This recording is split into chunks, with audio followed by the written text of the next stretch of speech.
बंदी छोड़ सतगुरु रामपाल जी परमेश्वर जी की जय हो।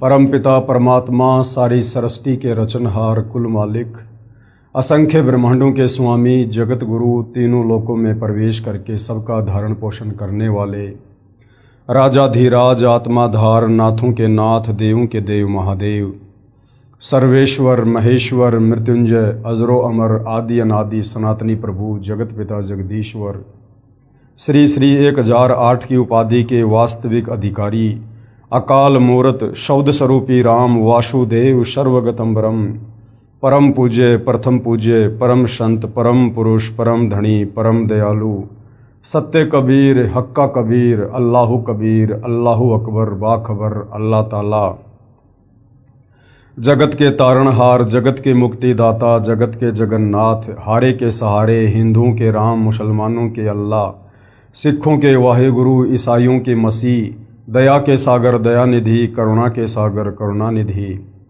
स्वयंभू परिभू संकट मोचन कष्टहरण मंगलकरण दुख भंजन अविगत कबीर निर्विकार निर्विषम परमात्मा अलय अलेख सतगुरु आदि अनादि सतगुरु असली मर्यादा पुरुषोत्तम असली राम असली कृष्ण असली घनश्याम असली मुरारी राजाओं के राजा महाराजाओं के महाराजा शहंशाहों के शहंशाह सम्राटों के सम्राट भगवानों के भगवान अल्लाहों के अल्लाह प्रभुओं के प्रभु मसीहाओं के मसीह सच्चे वाहिगुरु बाबाओं के बाबा पीरों के पीर सेठों के सेठ जगत सेठ सावड़सा सेठ सर्वगुण संपन्न अनंत कोटि कलाओं के स्वामी अनंत कोटि ब्रह्मांडों के नायक योगियों में महायोगी ध्यानियों में महाध्यानी सिद्धों में परम सिद्ध ज्ञानियों में तत्वज्ञानी ब्रह्म ज्ञानी महाज्ञानी परम ज्ञानी सर्वश्रेष्ठ ज्ञानी विज्ञानी युवा कबीर समर्थ कबीर असमवात अमित ओजा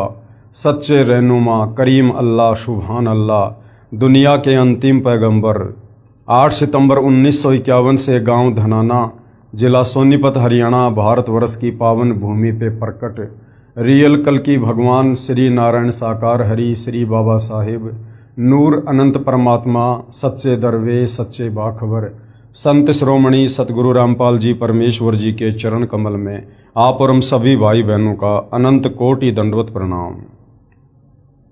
सत्साई भाई और बहनों, बहुत बड़ी दया बहुत बड़ी मेहर पूज्य गुरुदेव भगवान की परमेश्वर रामपाल जी की, जिनके शुभ आशीर्वाद से विशेष आशीर्वाद से उन्हीं के कर कमलों द्वारा लिखित पवित्र पुस्तक ज्ञान गंगा के ऊपर वीडियो बनाने की श्रृंखला जारी है। इसी श्रृंखला में आज हमारा ये 12वें नंबर का वीडियो है। अभी तक इस वीडियो में भाई और बहनों आप और हमने अध्यात्म के विषय में बहुत कुछ जाना है समझा है। विशेषकर हमने सृष्टि रचना को समझा है और सृष्टि रचना को समझे बिना हम अध्यात्म को नहीं समझ सकते। चाहे आप कितनी भाषाओं के ज्ञाता हैं, चाहे आप संस्कृत के प्रकांड ज्ञाता हैं, चाहे चारों वेद आपको याद हैं, चाहे गीता जी आपकी उंगलियों पर है, यदि आपको तत्व ज्ञान नहीं है, यदि आप तत्वदर्शी संत की शरण में नहीं हैं, यदि आपको सृष्टि रचना का मौखिक ज्ञान नहीं है, तो आप कभी भी इतने विद्वान होने के बावजूद भी धार्मिक सदग्रंथों को नहीं समझ सकते कि ये धार्मिक सदग्रंथ कोड वर्ड में संकेतों में भक्ति और भगवान के विषय में आखिर हमें क्या समझाना चाहते हैं। तो सृष्टि रचना का ज्ञान होना अति आवश्यक है और ये कंप्लीट सृष्टि रचना इस पवित्र पुस्तक ज्ञान गंगा में सर्व धर्मों के सर्व पवित्र शास्त्रों से प्रमाणित ज्ञान को निकाल कर डालकर बनाई गई है। इस पवित्र पुस्तक ज्ञान गंगा को पढ़ने के बाद भक्ति और भगवान को लेकर किसी भी प्रकार की कोई भी शंका मन में नहीं रह जाती है। इस पवित्र पुस्तक ज्ञान गंगा के अंदर सतगुरु रामपाल जी ने जो अमृत ज्ञान डाला है, उस ज्ञान में किसी भी धर्म का कोई भी धर्म गुरु सुई की नोक रखने जितनी भी कमी निकालने में सक्षम नहीं है। हाँ, अपनी नादानी और अहंकारवश चाहे पूरी पुस्तक को रिजेक्ट कर दीजिएगा, उसमें कोई दिक्कत नहीं है, परंतु तथ्यों के आधार पर आप इस पुस्तक में किसी प्रकार की कोई भी कमी निकालने में सक्षम नहीं है। तो भाई और बहनों, सृष्टि रचना में हमने बहुत कुछ सुना, बहुत कुछ पढ़ा कि किस प्रकार सर्वप्रथम एक अनामी लोक था। उस अनामी लोक में सत्य पुरुष जिनका वास्तविक नाम कबीर देव है, वो स्वयं ही विराजमान थे और उनके एक रोमकूप की रोशनी शंखों सूर्य, शंखों चंद्रमा मिला दो, इससे भी कहीं ज्यादा। उसके बाद उसी कबीर परमात्मा ने अपने मन में विचार किया, उनको एक ख्याल आया कि मैं नीचे 3 अविनाशी लोकों की रचना और करूं। तो कबीर परमेश्वर ने अनामी लोक, जिसको अकय लोक भी कहते हैं, अनामे लोक भी कहते हैं, उससे नीचे सृष्टि रचना करते हुए 3 अजर अविनाशी लोकों की रचना की।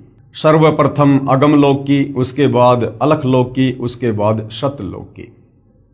अगम लोक में विराजमान होने के कारण वह कबीर परमात्मा अगम पुरुष कहलाए। अलख लोक में विराजमान होने के कारण वही कबीर परमात्मा अलख पुरुष कहलाए और नीचे के शतलोक में विराजमान होने के कारण वही कबीर परमात्मा सत्य पुरुष कहलाए। उसके बाद कबीर परमेश्वर जी ने अपने एक वचन से शतलोक में सर्वप्रथम सृष्टि रचना करते हुए 16 द्वीपों की रचना की। उसके बाद अपने 16 वचनों से अपने 16 पुत्रों की रचना की और अपने प्रत्येक पुत्र को एक एक द्वीप में रहने का आदेश दिया। उसके बाद कबीर परमेश्वर जी ने अपने 12वें नंबर के पुत्र अचिंत से कहा कि बेटा, अब आप आगे सतलोक में सृष्टि की रचना करो। और कबीर परमेश्वर ने उसे शब्द शक्ति दी, वचन शक्ति दी। अचिंत ने सृष्टि रचना में सहयोग के लिए एक आत्मा उत्पन्न की अपने वचन से, जिसका नाम अक्षर पुरुष रखा। आगे चलकर जिसको गीता अध्याय 15 श्लोक नंबर 16 में परब्रह्म की संज्ञा भी दी गई है, अक्षर पुरुष की संज्ञा भी दी गई है। अक्षर पुरुष सतलोक में बने एक मानसरोवर में जाकर सो गया। काफी लंबे समय तक निंद्रा से बाहर नहीं आया। तो अचिंत ने कबीर परमेश्वर जी से याचना की कि हे पिताजी, अक्षर पुरुष मानसरोवर में जाकर सो गया है और सृष्टि रचना नहीं हो पा रही है। उसी समय कबीर परमेश्वर जी ने उस मानसरोवर के जल को हाथ में लिया, अपनी वचन शक्ति से एक अंडा बनाया। उस अंडे में अपनी वचन शक्ति से एक आत्मा प्रवेश की और अंडे को मानसरोवर के जल में छोड़ा। अंडा मानसरोवर के जल में नीचे गया। गड़गड़ाहट की आवाज से अक्षर पुरुष की निंद्रा भंग हुई। अक्षर पुरुष ने थोड़ा क्रोध से देखा, अंडा 2 भाग हो गया, फूट गया। उसमें से जो आत्मा निकली उसको क्षर पुरुष का नाम दिया गया। उसी को ज्योति निरंजन कहते हैं और आगे चलकर वही काल कहलाया। उधर से परमात्मा ने आकाशवाणी की कि ज्योति निरंजन और अक्षर पुरुष तुम दोनों बाहर आओ। अक्षर पुरुष आप निंद्रा में थे, आपको जगाने के लिए ये सारा खेल खेलना पड़ा।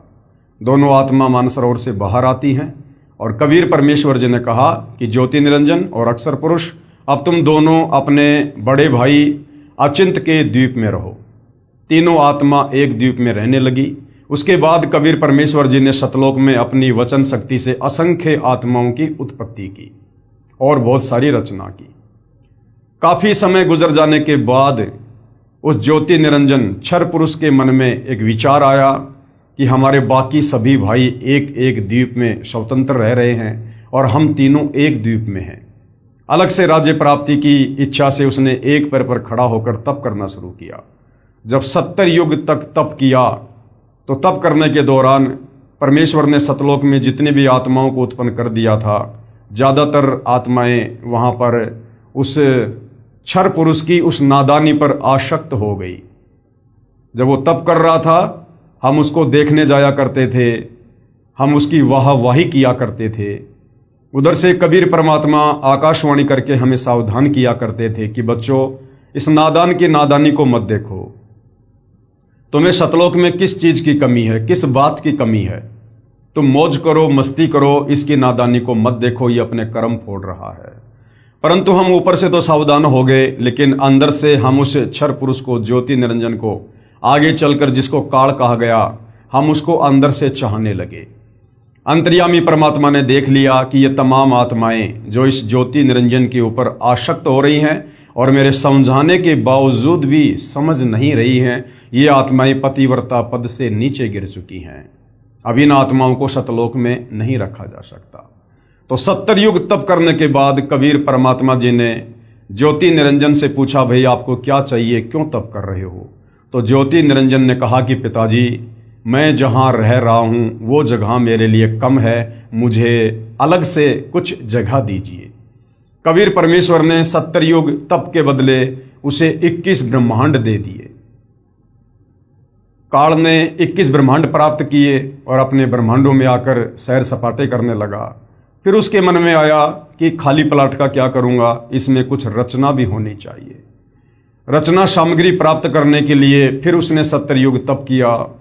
और हम नादान आत्माएं जो आज इस काल के 21 ब्रह्मांड में फंसी हुई हैं, ब्रह्मा विष्णु महेश से लेकर दुर्गा से लेकर और ये जितने भी 184 योनियों में जीव जंतु हैं, हम फिर से उसके ऊपर आसक्त हुए। उधर से कबीर परमात्मा हमें सावधान भी करते रहे, लेकिन हम ऊपर से दिखावा करते रहे और अंदर से उस ज्योति निरंजन को चाहते रहे। जब फिर 70 युग तप कर लिया, तब कबीर परमेश्वर ने कहा कि भाई अब आपको क्या चाहिए। तो ज्योति निरंजन ने कहा कि पिताजी मुझे कुछ रचना सामग्री दे दो। कबीर परमेश्वर जी ने उसे 3 गुण और 5 तत्व दे दिए, रजगुण, सतगुण, तमगुण, पृथ्वी, अग्नि, वायु, आकाश और जल। ये उस समय सतलोक में सूक्ष्म रूप में क्षर पुरुष के सबसे बड़े भाई कूरम के मुकुट में थे, सूक्ष्म रूप में थे। कबीर परमेश्वर जी ने काल को उपलब्ध करवा दिए। उसके बाद उसने काफी रचना अपने 21 ब्रह्मांडों में की। बाद में उसके मन में विचार आया कि मेरे अकेले का मन नहीं लग रहा है, कुछ आत्मा भी होनी चाहिए जो मेरे साथ रहें। ये विचार करके उसने 64 युग फिर तप किया। जब 64 युग तप कर लिया तो कबीर परमात्मा जी ने फिर पूछा कि भाई ज्योति निरंजन क्षर पुरुष, आपको जो जो वस्तु चाहिए थी मैंने आपको दे दी है, अब और आपको क्या चाहिए, आप क्यों ये हट कर रहे हो। तो उसने कहा पिताजी मेरा अकेले का मन नहीं लगता, मुझे कुछ आत्माएं दे दो। तो कबीर परमात्मा ने कहा कि देख भाई ज्योति निरंजन, ये आत्मा मेरे अंश हैं, मेरे बच्चे हैं, मेरे वचन से मेरे शरीर से उत्पन्न हैं। ये मैं तुझे किसी भी कीमत पर किसी भी जप या तप के बदले नहीं दे सकता। तुझे और कुछ चाहिए तो मांग सकता है। लेकिन ज्योति निरंजन ने कहा कि कुछ आत्माएं हैं जो मेरे साथ जाना चाहती हैं। तो परमात्मा ने कहा कि ठीक है भाई, यदि कोई अपनी इच्छा से तेरे साथ जाना चाहता है तो मैं उसको भेज सकता हूं। ये ज्योति निरंजन और कबीर परमात्मा हम उन तमाम आत्माओं के पास आए जो पहले से काल के ऊपर आसक्त थे। कबीर परमेश्वर जी ने कहा कि भाई कौन कौन आत्माएं हैं जो इस ज्योति निरंजन क्षर पुरुष के 21 ब्रह्मांडों में इसके साथ रहना चाहती हैं, हाथ खड़ा कीजिए। उस समय सन्नाटा छा गया, किसी की भी हिम्मत नहीं हुई। काफी समय गुजर गया। कबीर परमात्मा ने क्षर पुरुष से कहा कि भाई आप तो कह रहे थे कि कुछ आत्माएं मेरे साथ जाने को तैयार हैं, यहां तो कोई भी हाँ नहीं भर रहा। सर्वप्रथम एक आत्मा ने हाथ खड़ा किया। देखा सभी आत्माओं ने आज हम काल के 21 ब्रह्मांड में जो फंसे पड़े हैं सभी ने हाथ खड़े कर दिए कि कहीं सारी लूट यही एक आत्मा ही ना लूट ले। कबीर परमेश्वर जी ने कहा कि ठीक है भाई ज्योति निरंजन, इन जितनी भी आत्माओं ने तेरे साथ जाने की स्वयं की इच्छा से स्वीकृति दी है, मैं इन सबको तेरे पास अपने तरीके से भेजूंगा।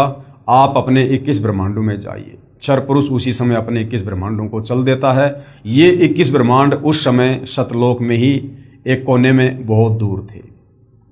सर्वप्रथम जिस हंस आत्मा ने हाथ खड़ा करके ज्योति निरंजन के साथ जाने की स्वीकृति दी थी, कबीर परमेश्वर ने उस हंस को एक सुंदर लड़की बनाया, युवा लड़की बनाया और अपने पुत्र सहजदास से कहा कि बेटा आप इसको क्षर पुरुष के पास जाकर छोड़कर आ जाओ और जितनी भी आत्माएं थी उन सबको मैंने इसके अंतःकरण में सूक्ष्म रूप में डाल दिया है और मैंने इसको वचन शक्ति दे दी है। ज्योति निरंजन जितनी आत्मा चाहेगा ये बेटी अपने वचन से उत्पन्न करके उसको दे देगी। ये सारी बातें सहजदास ने क्षर पुरुष को बता दी और लड़की को वहीं छोड़कर आ गया। पीछे से क्षर पुरुष के मन में दोष उत्पन्न हुआ, विषय वासना उत्पन्न हुई। लड़की के युवा शरीर को देखकर, रूप रंग को देखकर लड़की उसके मन की बकवाद को भांप गई और कहा कि भाई आप ऐसा ना करो, क्योंकि क्षर पुरुष उसके साथ जबरदस्ती करने लगा। तो जो प्रथम हंस था जिसने हाथ खड़ा किया था उसको कबीर परमात्मा जी ने आगे चलकर आदि माया, आष्ट्रा, अष्टंगी, 8 भुजा वाली, शेरा वाली, दुर्गा, प्रकृति देवी इनकी संज्ञा दी है। तो दुर्गा ने कहा कि ज्योति निरंजन आप मेरे बड़े भाई हो, मैं आपकी छोटी बहन हूँ। आपकी उत्पत्ति सर्वप्रथम उसी कबीर परमात्मा ने अंडे से की है, उसके बाद हमारी उत्पत्ति भी अपने वचन से की है। हम रिश्ते में भाई बहन हैं और भाई बहन का ये गंदा कर्म महापाप का भागी होगा। परंतु विषय वासनाओं में आसक्त क्षर पुरुष ने उसकी एक ना सुनी और जबरदस्ती करने का प्रयास करने लगा। उसी समय इस दुर्गा ने, इस माया ने, इस प्रकृति देवी ने सूक्ष्म रूप बनाया और ज्योति निरंजन के मुख के माध्यम से उसके पेट में जा बैठी और कबीर परमेश्वर अपने पिताजी से याचना की कि हे पिताजी मेरी रक्षा करो। उसी समय कबीर परमात्मा अपने पुत्र के रूप में वहाँ पर प्रकट होते हैं और उस क्षर पुरुष को श्राप देते हैं कि आपने सतलोक में ऐसा गंदा कर्म करने की सोची भी कैसे, और ऐसा गंदा कर्म करने वाला फिर इस लोक में रह नहीं सकता। इसलिए हे क्षर पुरुष, हे ज्योति निरंजन, आज से तुम्हारा नाम काल होगा। उसी समय उसका चेहरा विकराल हो गया, ओछा माथा, लंबे दांत, काला करलोटा चेहरा, विकराल चेहरा। और कबीर परमात्मा ने कहा कि आज के बाद तू 1,00,000 मानव शरीरधारी आत्माओं के सूक्ष्म शरीर से निकली वासना का आहार किया करेगा, ये तेरा भोजन होगा और तुझे सतलोक से 16 शंख कोश की दूरी पर निष्कासित किया जाता है, तेरे 21 ब्रह्मांडों सहित। उसी समय क्षर पुरुष के 21 ब्रह्मांड वहां से विमान की तरह चल पड़े। रास्ते में सहजदास जी का लोक पड़ता है। काल ने सोचा कि मैं यहां पर अपने विमान रोकने की प्रार्थना करता हूं। सहजदास ने कहा कि भाई पहले मैं पिताजी से आज्ञा लूंगा, उनकी आज्ञा के बिना मैं कुछ नहीं कर सकता। सहजदास ने कबीर परमेश्वर जी से आज्ञा लेनी चाहिए, तो कबीर परमात्मा जी ने साफ साफ मना कर दिया कि उसको यहाँ बिल्कुल भी नहीं रोकना है, तुरंत उसको यहाँ से बाहर करो। सहजदास ने हाथ जोड़ लिए कि भाई कबीर परमात्मा बहुत नाराज है और आप यहाँ से तुरंत चले जाओ। काल का 21 ब्रह्मांड, काल, दुर्गा और हम सभी आत्माओं सहित सतलोक से 16 संकोश की दूरी पर आकर यहाँ स्थिर हो गया, उनकी वचन शक्ति से, उनकी शब्द शक्ति से, वैज्ञानिक जिसको गुरुत्वाकर्षण का नाम देते हैं। उसके बाद इस काल ने दुर्गा से कहा कि अब मैं अपनी मनमानी करूंगा, मनमर्जी करूंगा, अब मेरा कौन क्या बिगाड़ लेगा। मेरे साथ में जितना बुरा होना था हो चुका है, मुझे देश निकाला दे दिया गया है।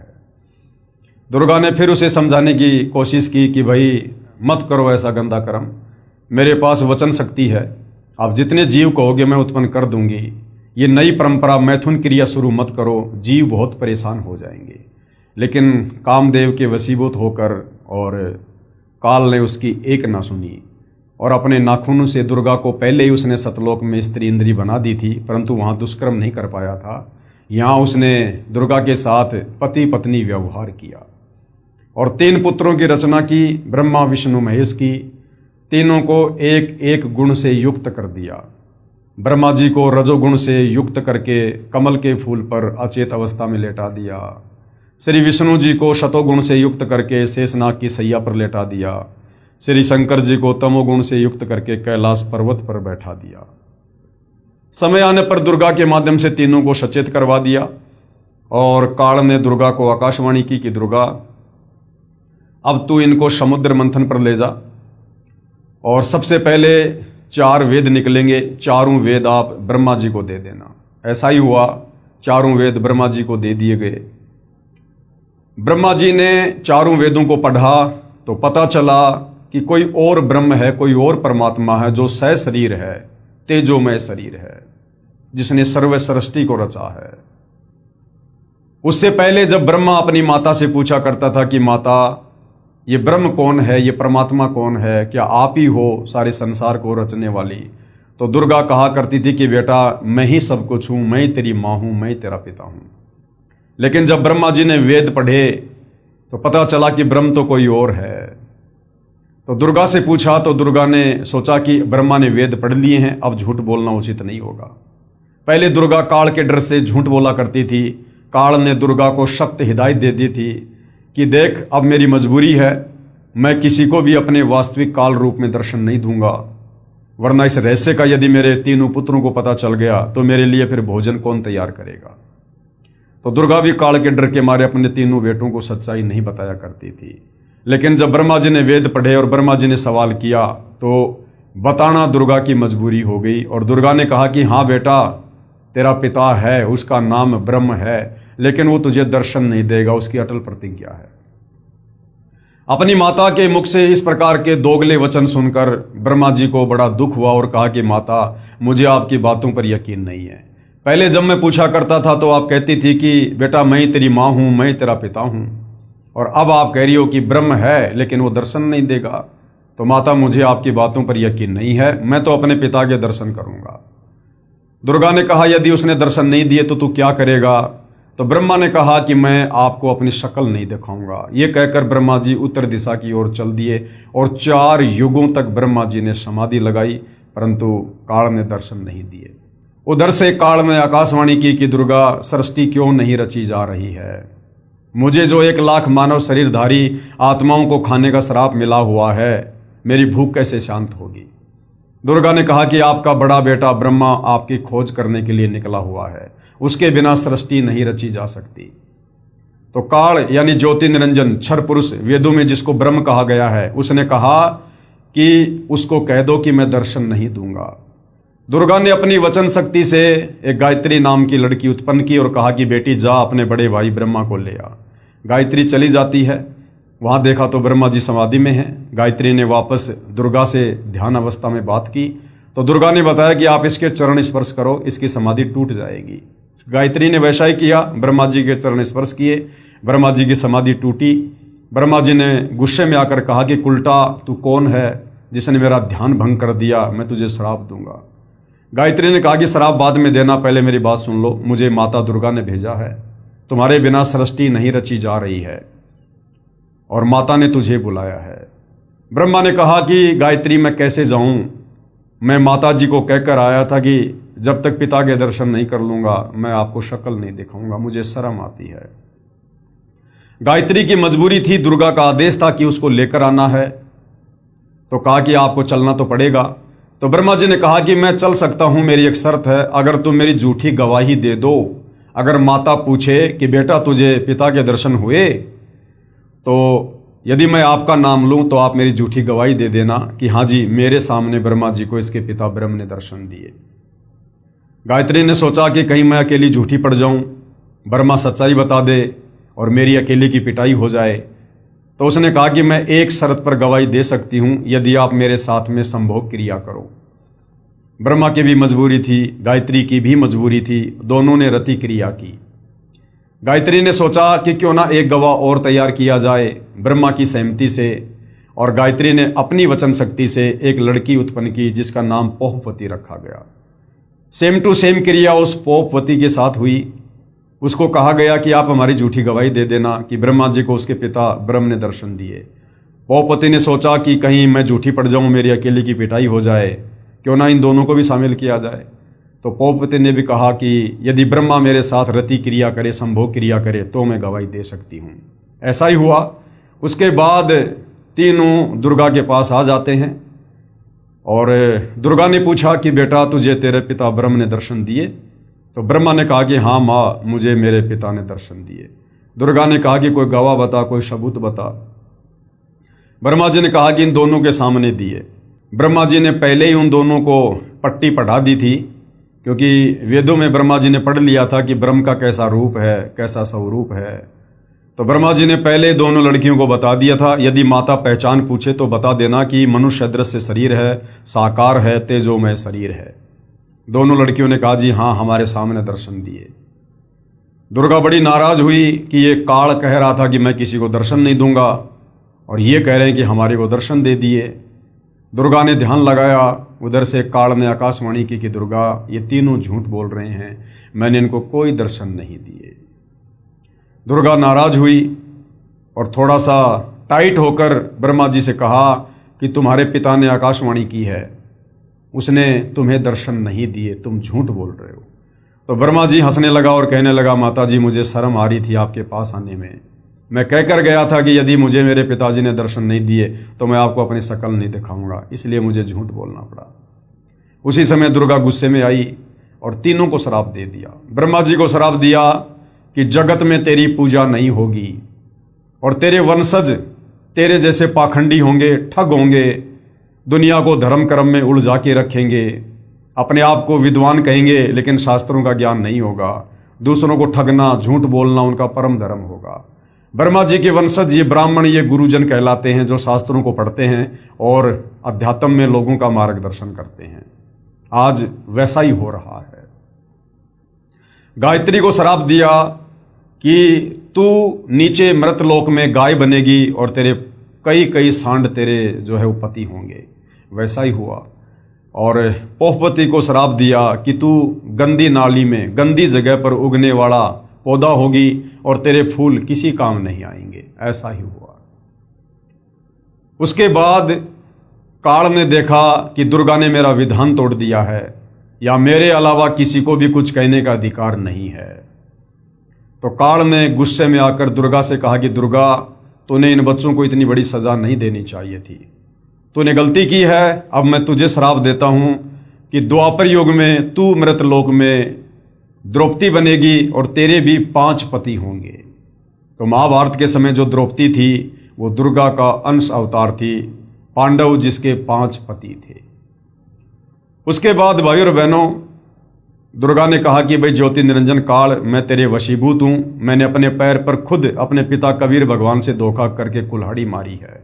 अब ये सजा तो मुझे भोगनी पड़ेगी। उसके बाद दुर्गा ने अपने दूसरे नंबर के पुत्र विष्णु से कहा कि बेटा, तू भी कोशिश कर ले अपने पिताजी के दर्शन करने की। तेरे बड़े भाई को तो दर्शन हुए नहीं है। विष्णु जी निकल पड़े नीचे पाताल में, शेषनाग के लोक में, ध्यान लगाने के लिए, समाधि लगाने के लिए, अपने पिता के दर्शन के लिए। उधर से शेषनाग ने देखा कि ये मेरे लोक में मेरी अनुमति के बिना बेधड़क होकर कौन आ रहा है। शेषनाग ने अपने 1000 फणों से जहर की फुकार मारी। श्री विष्णु जी का पूरा शरीर काला हो गया, नीला पड़ गया।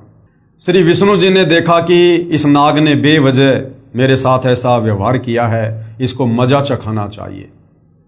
उसी समय काल ने आकाशवाणी की कि बेटा विष्णु, इसका बदला मैं तुझे द्वापर युग में दूंगा। तू श्री कृष्ण रूप में जाएगा और ये शेष नाग उस समय जो है काली देव में ये कालिया नाग होगा। उस समय तू अपना बदला लेना। विष्णु जी वापस आ गए और काल ने कहा कि अपनी माताजी को जाकर सच सच बता देना, वरना तेरा भी वही हाल होगा जो तेरे बड़े भाई ब्रह्मा का हुआ। वापस आने पर दुर्गा ने पूछा, बेटा तुझे तेरे पिता ने दर्शन दिए? तो विष्णु जी ने कहा कि माताजी मुझे दर्शन नहीं दिए। दुर्गा बड़ी प्रसन्न हुई और कहा, बेटा तू सतवादी होगा, जग में तेरा नाम होगा और सारे जगत में तेरी पूजा होगी, तू शतोगुण होगा। ऐसा ही हुआ। उसके बाद अपने तीसरे बेटे शंकर जी से दुर्गा ने कहा कि बेटा, तेरे दोनों भाइयों को तो पिता के दर्शन हुए नहीं, तू भी प्रयास करना चाहे तो कर ले, कहीं बाद में फिर समाधि लगा के बैठ जाए। इस मामले में शंकर जी थोड़े समझदार निकले। शंकर जी ने कहा कि माताजी, जब मेरे दोनों भाइयों को पिता ने दर्शन नहीं दिए तो मैं तो कोशिश ही नहीं करता, लेकिन माता मेरे ऊपर एक अनुग्रह कर दो, मुझे मृत्युंजय कर दो, मुझे अजरो अमर कर दो, मेरी कभी मृत्यु ना हो। क्योंकि मौत से भाई और बहनों हम सब डरते हैं, ब्रह्मा विष्णु महेश भी डरते हैं, क्योंकि हम सतलोक में थे, मरते नहीं थे, हम मृत्युंजय थे, अजरो अमर थे। आत्मा को वही चाहत यहाँ भी है। तो दुर्गा ने कहा कि बेटा ये आशीर्वाद मैं तुझे नहीं दे सकती। इस 21 ब्रह्मांड में बेटा कोई भी अजरो अमर नहीं है, कोई भी मृत्युंजय नहीं है। हाँ, मैं तुझे एक विधि बता सकती हूँ समाधि की, ध्यान की, जिससे तेरी उम्र सबसे ज़्यादा हो जाएगी। और आप और हम सब देखते हैं श्री शंकर जी सबसे ज़्यादा समाधि लगाते हैं, ज़्यादातर समाधि अवस्था में रहते हैं, श्वासों को 10वें द्वार में रोक के रखते हैं, जिससे उनकी उम्र बहुत लंबी है, क्योंकि श्वासों से हमारा शरीर निर्धारित होता है। तो बहुत ही कम श्वास श्री शंकर जी लेते हैं, जिस कारण से लंबी उम्र है। उसके बाद काल ने आकाशवाणी की कि दुर्गा, आप इनको फिर से तीनों को समुद्र मंथन पर लेकर जा और जो भी वस्तु निकले तीनों को दे देना। दुर्गा ने ऐसा ही किया, तीनों को समुद्र मंथन पर बुलाया और दुर्गा ने ही अपने 3 रूप बनाकर समुद्र में गुप्त रूप में छिप गई। और समुद्र मंथन के दौरान वही दुर्गा 3 लड़कियों के रूप में निकली। सबसे पहले जो लड़की बनी उसका नाम सावित्री रख दिया गया और उसकी ब्रह्मा जी के साथ में शादी कर दी गई और कहा, बेटा जाओ अपने लोक में और अपना घर बसाओ। दूसरे नंबर पर जो लड़की निकली उसका लक्ष्मी नाम रखा, श्री विष्णु जी के साथ में शादी कर दी और विष्णु लोक में भेज दिया। तीसरे नंबर पर पार्वती निकली, उमा, वो शंकर जी के साथ में ब्याह दी और कहा बेटा जाओ और अपना घर बसाओ। और फिर काल आदेश से दुर्गा के द्वारा नीचे के जीवों की सृष्टि शुरू कर दी गई। ब्रह्मा जी के रजोगुण के कारण जीवों की उत्पत्ति होने लगी, शंकर जी के तमोगुण के कारण जीवों का संहार होता है, और विष्णु जी के सतोगुण के प्रभाव से हम सब मोह माया के बंधन में, मेरा बेटा, मेरी बेटी, मेरी कार, मेरी कोठी, हम इस बंधन में यहाँ पर बंधे हुए हैं। और काल इस प्रकार से अपनी खुराक तैयार यहाँ पर कर रहा है। ब्रह्मा जी के माध्यम से प्रतिदिन 1.25 लाख जीवों की उत्पत्ति करवाता है, और शंकर जी के तमोगुण के प्रभाव से 1 लाख की प्रतिदिन मृत्यु करवाकर अपना भोजन इकट्ठा करता है, भोजन खाता है तपतशिला पर भून भून कर। ये यहाँ का हार्ड एंड फास्ट रूल है इस काल के 21 ब्रह्मांड का। और यहाँ पर ये कोई बिजनेस करने नहीं आया था सतलोक से। जो गलती इसने सतलोक में की थी उसकी सजा ये यहाँ पर भोग रहा है। और जो गलती हम आत्माओं ने सतलोक में की थी, अपने कबीर भगवान से आस्था हटाकर पतिव्रता पद से नीचे गिर के इस काल के ऊपर आसक्ति करके हम यहाँ जन्म और मरण के चक्कर में, लक 84 योनियों के चक्कर में, नरक में हम यहाँ पर कष्ट भोग रहे हैं, जेल काट रहे हैं, कहर भोग रहे हैं। उसके बाद भाई और बहनों, पीछे से जो अक्सर पुरुष था, जो मानसरोवर में जाकर सो गया था, जिसको जगाने के लिए परमात्मा जी ने एक अंडा उस जल में छोड़ना पड़ा था, काफी समय बाद उस अक्सर पुरुष के मन में भी, जो उस समय सतलोक में ही था, उसके मन में भी आया कि मेरा साथी ब्रह्म ज्योति निरंजन, जिसने परमात्मा से 21 ब्रह्मांड प्राप्त किए हैं, वो तो बड़ी मौज लूट रहा होगा, बड़ा ऐश कर रहा होगा, सतलोक से भी कहीं ज्यादा सुख भोग रहा होगा। ये सोचकर वो अक्सर पुरुष अपने साथी उस काल ब्रह्म की याद में व्याकुल रहने लगा। और सतलोक में परमात्मा ने हमें जो भक्ति दे रखी है, उस भक्ति को करते करते और ज्यादातर ध्यान वो काल का करने लगा। कबीर परमात्मा ने देख लिया कि ये भी पतिव्रता पद से नीचे गिर गया। उसने खाना पीना छोड़ दिया, चिंतित रहने लगा, अकेला घूमने लगा, फिरने लगा। उसकी इस व्याकुलता पर सतलोक की अन्य ढेर सारी आत्मा भी उस पर आसक्त हो गई, जैसे काल को तप करते हुए देखकर उस पर आसक्त हुई थी। तो कबीर परमेश्वर ने आत्माओं को बहुत सजग किया कि बच्चों, आप इस नादानी को मत देखो, आप वो गलती मत करो। दूसरा, जितनी भी आत्माएं सतलोक में शेष थी, उन्होंने सोचा कि काल ब्रह्म के साथ जितनी भी आत्माएं हाथ खड़ा करके जा चुकी हैं, वो आत्माएं तो बहुत सुख भोग रही होंगी। बाकी आत्माओं के मन में भी दोष आ गया, काश हम भी हाथ खड़ा कर देते तो आज काल के 21 ब्रह्मांड में सुख भोग रहे होते। लेकिन भाई और बहनों, आप और हमें पता है हम यहाँ पर क्या सुख भोग रहे हैं। हम तो यहाँ पर कहर भोग रहे हैं, कहर, नरक में भयंकर यातना भोग रहे हैं। मनुष्य जन्म प्राप्त करके भी हम सुखी नहीं हैं।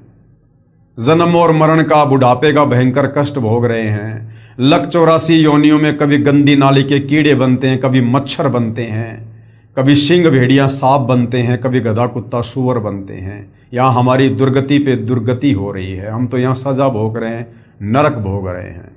लेकिन उन आत्माओं को क्या पता था। और हम आत्माओं के विषय में ये सोचकर कि वो तो काल के 21 ब्रह्मांड में सुख भोग रहे होंगे, उनकी आस्था धीरे धीरे और काल के 21 ब्रह्मांड की तरफ हो गई। कबीर परमेश्वर ने देख लिया कि ये सभी आत्माएं पतिव्रता पद से नीचे गिर चुकी हैं, अब इनका सतलोक में रहना उचित नहीं है। तो कबीर परमात्मा जी ने अक्सर पुरुष से कहा कि बेटा आपको क्या चाहिए, क्यों चिंतित हो, किस बात की कमी है आपको। उसने कहा जी मुझे कुछ अलग से राज्य प्रदान कर दो। कबीर परमात्मा ने उसको 7 शंख ब्रह्मांड दे दिए, 7 शंख, नील शंख। और बाकी जितनी भी आत्माएं थी जो अक्सर पुरुष के ऊपर आसक्त हो गई थी, उसकी व्याकुलता पर कबीर परमेश्वर ने वही खेल खेला।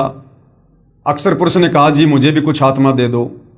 परमात्मा ने कहा देख बेटा आत्मा नहीं दे सकता, अगर कोई तेरे साथ अपनी इच्छा से जाना चाहते हैं तो मैं दे सकता हूं। तो काफी आत्माएं उसके ऊपर आसक्त हो चुकी थी। तो कबीर परमेश्वर जी ने तमाम आत्माओं से कहा कि बच्चों कौन कौन इसके साथ जाना चाहता है। असंख्य आत्माओं ने हाथ खड़े कर दिए और सर्वप्रथम जिस हंस आत्मा ने हाथ खड़ा किया उसकी पहले की बात ही एक सुंदर युवा लड़की बनाया और अक्षर पुरुष के पास भेज दी। परमात्मा देखना चाहते थे कि अक्षर पुरुष भी वही गलती करेगा जो क्षर पुरुष ने की, लेकिन अक्षर पुरुष ने वो गलती नहीं की। और अक्षर पुरुष ने जो प्रथम हाथ खड़ा करने वाली हंस आत्मा को कबीर परमात्मा ने युवा लड़की बनाया था, जिसको ईश्वरी माया का नाम दिया गया। उस ईश्वरी माया की सहमति से, उसकी रजा से उन दोनों ने शारीरिक संबंध बनाए, जिस कारण से अक्षर पुरुष के लोक में तपतशिला का कष्ट नहीं है। अक्षर पुरुष को 1 लाख मानव शरीरधारी आत्माओं को नित खाने का श्राप नहीं लगा, परंतु शतलोक से अवश्य उनको निष्कासित कर दिया गया और तमाम आत्माओं को। और अक्षर पुरुष के लोक में भी वही सजा है, एक तपतशिला को छोड़कर, जो सजा आप और हम यहाँ काल के 21 ब्रह्मांड में भोग रहे हैं। जन्म मरण का कष्ट, नरक का कष्ट, स्वर्ग में जाना, लक 84 योनियों में गधा कुत्ता सुअर बनना, और कर्म आधार से जो है सारे कार्य होना, और रोजी रोटी के लिए मेहनत करना, मजदूरी करना, सारे कार्य वहाँ भी ज्यों के त्यों हैं जैसा यहाँ पर काल के 21 ब्रह्मांड में है। उसके बाद भाइयों और बहनों, हम तमाम आत्माएं, वो चाहे काल के 21 ब्रह्मांड में हों, चाहे अक्षर पुरुष के सात्संग ब्रह्मांडों में हों, हम यहाँ पर अपने कर्म भोगने लगे, कष्ट भोगने लगे, और आत्मा अपने परमात्मा को रह रह कर याद करने लगी। तो कबीर परमेश्वर बड़े दयालु हैं, बड़े रहनुमा हैं, उनसे हमारा कष्ट देखा नहीं गया।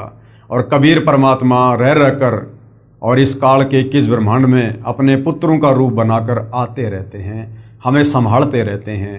तत्वदर्शी संत के रूप में आकर सतगुरु बनकर हमें यहाँ पर सच्चा ज्ञान देते हैं। सृष्टि रचना बताते हैं कि बच्चों, तुम कैसे सतलोक में रहा करते थे, कितने सुख भोगा करते थे, सतलोक में कैसे कैसे सुख हैं, और तुम अपनी गलती से सतलोक के सुखों को ठोकर मारकर इस काल के जाल में फंसकर यहाँ पर जेल काट रहे हो, नरक भोग रहे हो।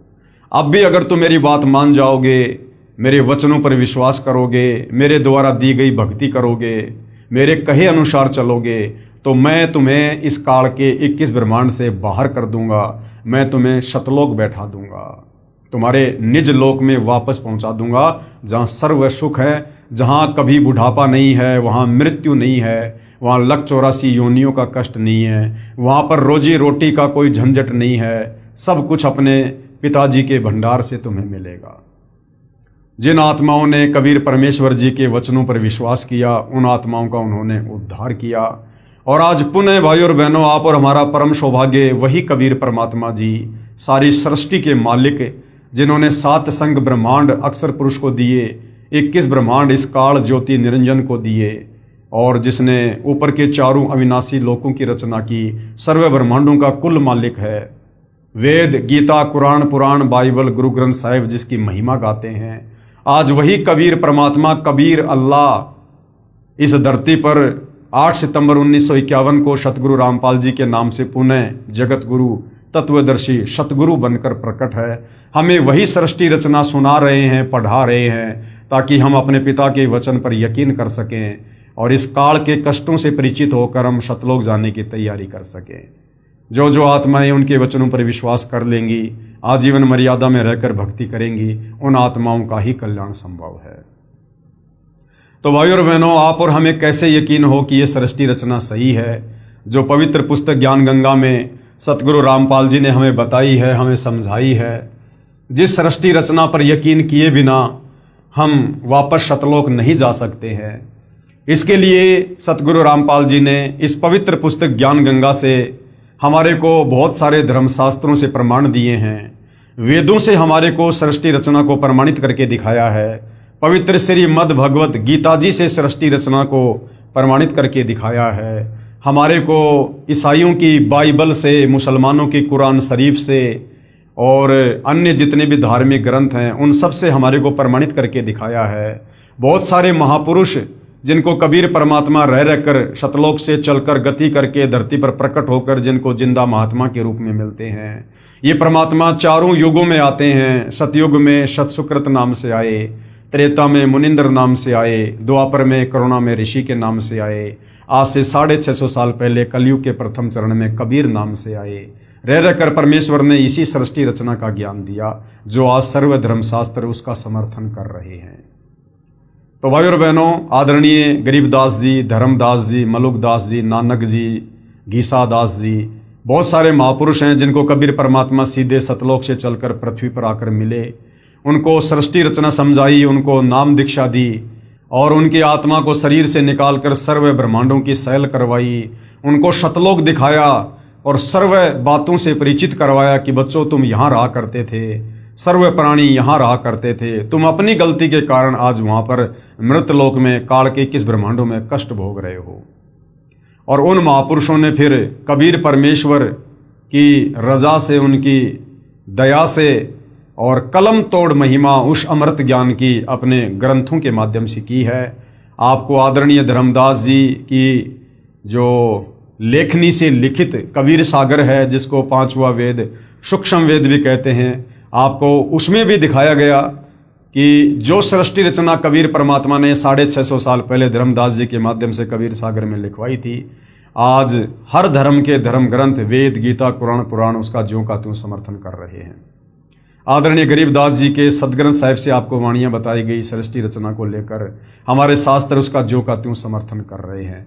तो भाई और बहनों, आप और हमें यकीन होना चाहिए, विश्वास हो जाना चाहिए कि आज वर्तमान में सतगुरु रामपाल जी जो बातें हमें सृष्टि रचना को लेकर बता रहे हैं, अध्यात्म को लेकर बता रहे हैं, भक्ति और भगवान को लेकर बता रहे हैं और सर्व धर्मशास्त्र उसका समर्थन कर रहे हैं, तो बात ज्यों की त्यों है। और यदि हमने काल के कहर से बाहर निकलना है, 21 ब्रह्मांडों के इस जन्म मरण के दीर्घ रोग से छुटकारा पाना है, लक 84 योनि के कष्टों से, नरक की यातनाओं से छुटकारा पाना है, तो हमने अपने गुरुदेव पर पूर्ण विश्वास करना होगा। उनकी भक्ति को हमने रुचि लेकर लगन के साथ समर्पित होकर मर्यादाओं में रहकर करनी पड़ेगी। और इसी जगत गुरु तत्वदर्शी सतगुरु रामपाल जी की रजा से, इनकी मेहरबानी से हम सतलोक जा सकते हैं। तो लास्ट में भाई और बहनों, एक महापुरुष और बच जाते हैं जो पंडित रामानंद जी के नाम से जाने जाते हैं, जिनका जन्म आज से लगभग 650 साल पहले हुआ, कबीर जी के समकालीन थे।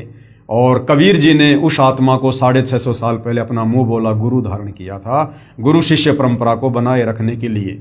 अन्यथा जगत गुरु कबीर जी को, सारी सृष्टि के मालिक को गुरु बनाने की कोई आवश्यकता नहीं है। तो भाई और बहनों, पंडित रामानंद जी ने किस प्रकार से कबीर परमेश्वर जी के द्वारा रची गई सृष्टि का समर्थन किया है और किस प्रकार से पंडित रामानंद जी को, जो चारों वेदों के, गीता जी के मर्मज्ञ ज्ञाता थे, संस्कृत के विद्वान थे, किस प्रकार से कबीर परमेश्वर जी ने मात्र 5 वर्ष की लीला में आयु में, जब पंडित रामानंद जी 104 वर्ष की उम्र में थे, और उनको अध्यात्म के विषय को लेकर किस प्रकार से उनको मात दी और पंडित जी को कबीर परमेश्वर के आगे नतमस्तक होना पड़ा, उनकी शरण में आना पड़ा। तो भाई और बहनों, आज हम पंडित रामानंद जी और कबीर परमेश्वर जी के विषय को लेकर कुछ जानकारियां प्राप्त करेंगे। ये पवित्र पुस्तक ज्ञान गंगा है, पेज नंबर है 82 और यहाँ पर आगे जो आज का टॉपिक है उसकी जो हेडलाइन है वो आप जियों के सामने है। कबीर प्रभु यानी कबीर परमात्मा, कबीर परमेश्वर द्वारा आदरणीय रामानंद जी के आश्रम में 2 रूप धारण करना। देखो भाई और बहनों, यहाँ पर स्वामी शब्द लिखा हुआ है। ये स्वामी शब्द इसलिए लिखा गया है क्योंकि कबीर परमेश्वर जी ने 650 साल पहले आदरणीय रामानंद जी को गुरु शिष्य परंपरा बनाए रखने के लिए, संसार में दिखावे के लिए और अपना गुरु धारण किया था। इसलिए वो अपने मुंह बोले गुरुदेव को स्वामी कहकर संबोधित किया करते थे। और गुरु केवल इसलिए धारण किया था भाई और बहनों कि इस पृथ्वी पर गुरु बनकर ही ज्ञान दिया जा सकता है, तो गुरु शिष्य परंपरा बनी रहे। अगर कबीर जी 650 साल पहले जो स्वयं जगत गुरु हैं, उनको गुरु की आवश्यकता नहीं, अगर वे गुरु ना बनाते और आज यदि सतगुरु रामपाल जी हमारे गुरु बनकर हमें ज्ञान देते और वही कबीर जी का ज्ञान बताते, तो ये नकली संत काल प्रेरणा से हमें भक्ति नहीं करने देते और हमें विचलित कर देते कि भक्ति करने के लिए गुरु बनाने की क्या आवश्यकता है। कबीर जी ने कौन सा 650 साल पहले गुरु बनाया था। इसलिए गुरु शिष्य परंपरा को बनाए रखने के लिए परमात्मा ने एक लीला की थी। तो कबीर परमेश्वर जी अपने शब्दों में अपने मुंह बोले गुरुदेव को स्वामी कह रहे हैं, जबकि आज वर्तमान में हमारे स्वामी, हमारे गुरु, हमारे परमात्मा सतगुरु रामपाल जी हैं। उनके अलावा यदि हम किसी को स्वामी कहकर संबोधित करेंगे तो भाइयों और बहनों, अध्यात्म की दृष्टि से ये उचित नहीं है। तो हम स्वामी की जगह श्री शब्द यूज करेंगे, आदरणीय शब्द यूज करेंगे, पंडित शब्द यूज करेंगे। कबीर परमात्मा द्वारा आदरणीय रामानंद जी के आश्रम में 2 रूप धारण करना। एक दिन आदरणीय रामानंद जी का कोई शिष्य कहीं पर सत्संग कर रहा था। कबीर साहिब वहां पर चले गए। वहां ऋषि जी श्री विष्णु पुराण की कथा सुना रहा था। वह कह रहा था कि भगवान विष्णु जी सारी सृष्टि के रचनहार हैं। जैसा पंडित रामानंद जी ने अपने शिष्यों को पाठ पढ़ाया था, क्योंकि वो विष्णु जी के उपासक थे, तो विष्णु जी की महिमा आगे उनके शिष्य किया करते थे, जगह जगह जाकर कथा सुनाया करते थे। तो ऐसा ही एक शिष्य विष्णु जी की कथा कर रहा था और कह रहा था कि श्री विष्णु जी ही सारी सृष्टि के रचनहार हैं, यही पालन करता हैं, यही राम और श्री कृष्ण रूप में अवतार आने वाली परम शक्ति हैं, ये अजन्मा हैं, श्री विष्णु जी के कोई माता पिता नहीं है। जबकि हमने सृष्टि रचना में पढ़ा कि ये काल और दुर्गा, ये ब्रह्मा विष्णु महेश के माता पिता हैं। इस काल ने दुर्गा के साथ पति पत्नी व्यवहार करके 3 पुत्रों की रचना की, ब्रह्मा विष्णु महेश की, अर्थात ब्रह्मा विष्णु महेश का जन्म हुआ है, इनकी मृत्यु होती है। पवित्र गीता जी अध्याय 14 श्लोक नंबर 3 और 4 इसके जो है ये प्रमाण है। कबीर ईश्वर यानी कबीर ईश्वर ने ये सारी चर्चा सुनी। 5 वर्ष की लीला में आयु में उस समय कबीर परमात्मा उस कथा में बैठे हुए थे। उन्होंने सारी कथा सुनी। सत्संग के बाद कबीर परमेश्वर ने कहा, ऋषि जी क्या मैं एक सवाल पूछ सकता हूं? ऋषि जी ने कहा कि हाँ बेटा पूछो। वहां सैकड़ों की संख्या में भक्तजन उपस्थित थे।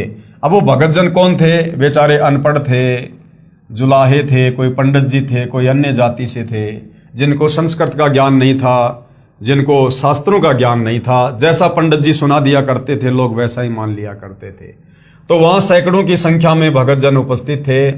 कबीर देव ने कहा कि आप विष्णु पुराण से सत्संग सुना रहे थे कि श्री विष्णु जी परम शक्ति हैं, इन्हीं से ब्रह्मा और शिव की उत्पत्ति हुई है। ऋषि जी ने कहा कि मैं जो सुनाता हूं विष्णु पुराण में ऐसा ही लिखा हुआ है। कबीर साहिब जी ने कहा कि ऋषि जी मैंने तो आपसे संशय निवारण के लिए प्रार्थना की है, आप शुभ मत होइए। यानी पंडित जी ने थोड़ा गुस्से में आकर कहा कि बालक मैं वही सुना रहा हूं जो इसमें विष्णु पुराण में लिखा है, तो मेरे को झूठा समझ रहा है क्या? तो 5 वर्ष की लीला में आयु में कबीर परमात्मा ने कहा कि पंडित जी नाराज मत होइए, मैं तो आपसे सवाल कर रहा हूं। और कबीर परमात्मा ने कहा, एक दिन मैंने शिव पुराण सुना था, यानी आपके जैसा कोई पंडित था, शिव पुराण की कथा कर रहा था। उसमें वह महापुरुष सुना रहे थे कि भगवान शिव से विष्णु और ब्रह्मा की उत्पत्ति हुई है, और तुम कह रहे हो कि श्री विष्णु जी से ब्रह्मा और शिव की उत्पत्ति हुई। आप तो उल्टा बता रहे हो। और इस बात का जो प्रमाण है वो वर्तमान में कहां है भाइयों और बहनों? जो बातें कबीर परमात्मा ने पंडित रामानंद जी के शिष्य से पूछी थी, आज उसका प्रमाण कहां है? उसका प्रमाण श्री पवित्र शिव पुराण रुद्र संहिता अध्याय 6 तथा 7 में, और गीता प्रेस गोरखपुर से प्रकाशित वो पुस्तक जो आज हम सभी के हाथों में है। देवी भागवत के 3रे स्कंद में लिखा है कि देवी यानी दुर्गा, देवी कौन? दुर्गा प्रकृति देवी। इन तीनों कौन? ब्रह्मा विष्णु शिव की मां है। और ये तीनों नाशवान हैं, ब्रह्मा विष्णु महेश तीनों नाशवान हैं, इनका जन्म और मृत्यु होती है, अविनाशी नहीं है, अर्थात ये अजरो अमर नहीं है। ऋषि जी निरुत्तर हो गए। अब जब ऋषि जी ने खोल कर देखा वो अध्याय सारा सब कुछ, तो ऋषि जी निरुत्तर हो गए, उनके पास कोई जवाब नहीं था। लेकिन भाइयों और बहनों, मान बढ़ाई ऐसा रोग है, आदमी जल्द से अपने हथियार डालता नहीं है। क्रोधित होकर बोला, तू कौन है? किसका पुत्र है? कबीर साहिब से पहले ही दूसरे भगतजन कहने लगे कि ये तो नीरू जुलाई का पुत्र है। स्वामी रामानंद जी का शिष्य कहने लगा कि तूने गले में कंठी कैसे डाल रखी है? वैष्णव साधु तुलसी की एक मणिये की माला गले में डालते हैं, उससे यह प्रमाणित होता है कि इन्होंने वैष्णव परंपरा से उपदेश ले रखा है। और उस समय वो कंठी माला केवल काशी में ब्राह्मण लोग ही धारण किया करते थे, क्योंकि पंडित रामानंद जी ब्राह्मणों के अलावा किसी को उपदेश नहीं दिया करते थे।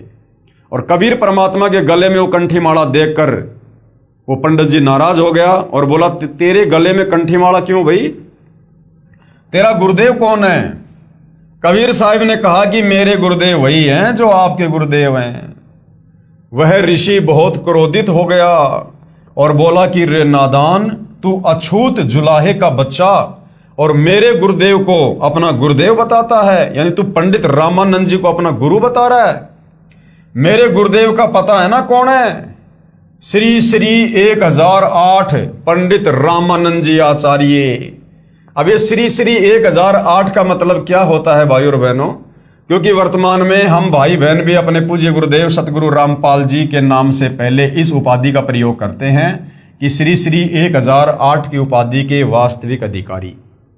तो भाई और बहनों, वर्तमान में इस पूरे विश्व में यदि कोई महापुरुष श्री श्री 1008 की उपाधि के वास्तविक अधिकारी हैं तो जगत गुरु तत्वदर्शी सतगुरु रामपाल जी हैं। बाकी तो सारे के सारे नकली हैं, नकली, चारों शंकराचार्यों से लेकर महामंडलेश्वरों तक। क्योंकि हिंदू दर्शन में श्री श्री 1008 की उपाधि उसको दी जाती है, उस महापुरुष को दी जाती है जो वास्तव में उस ब्रह्म से परिचित होता है, जो ब्रह्म ज्ञान से परिचित होता है, जो सर्व धर्म शास्त्रों से, वेदों से, गीता जी से भली भांति परिचित होता है। उस महापुरुष को श्री श्री 1008 की उपाधि से नवाजा जाता है।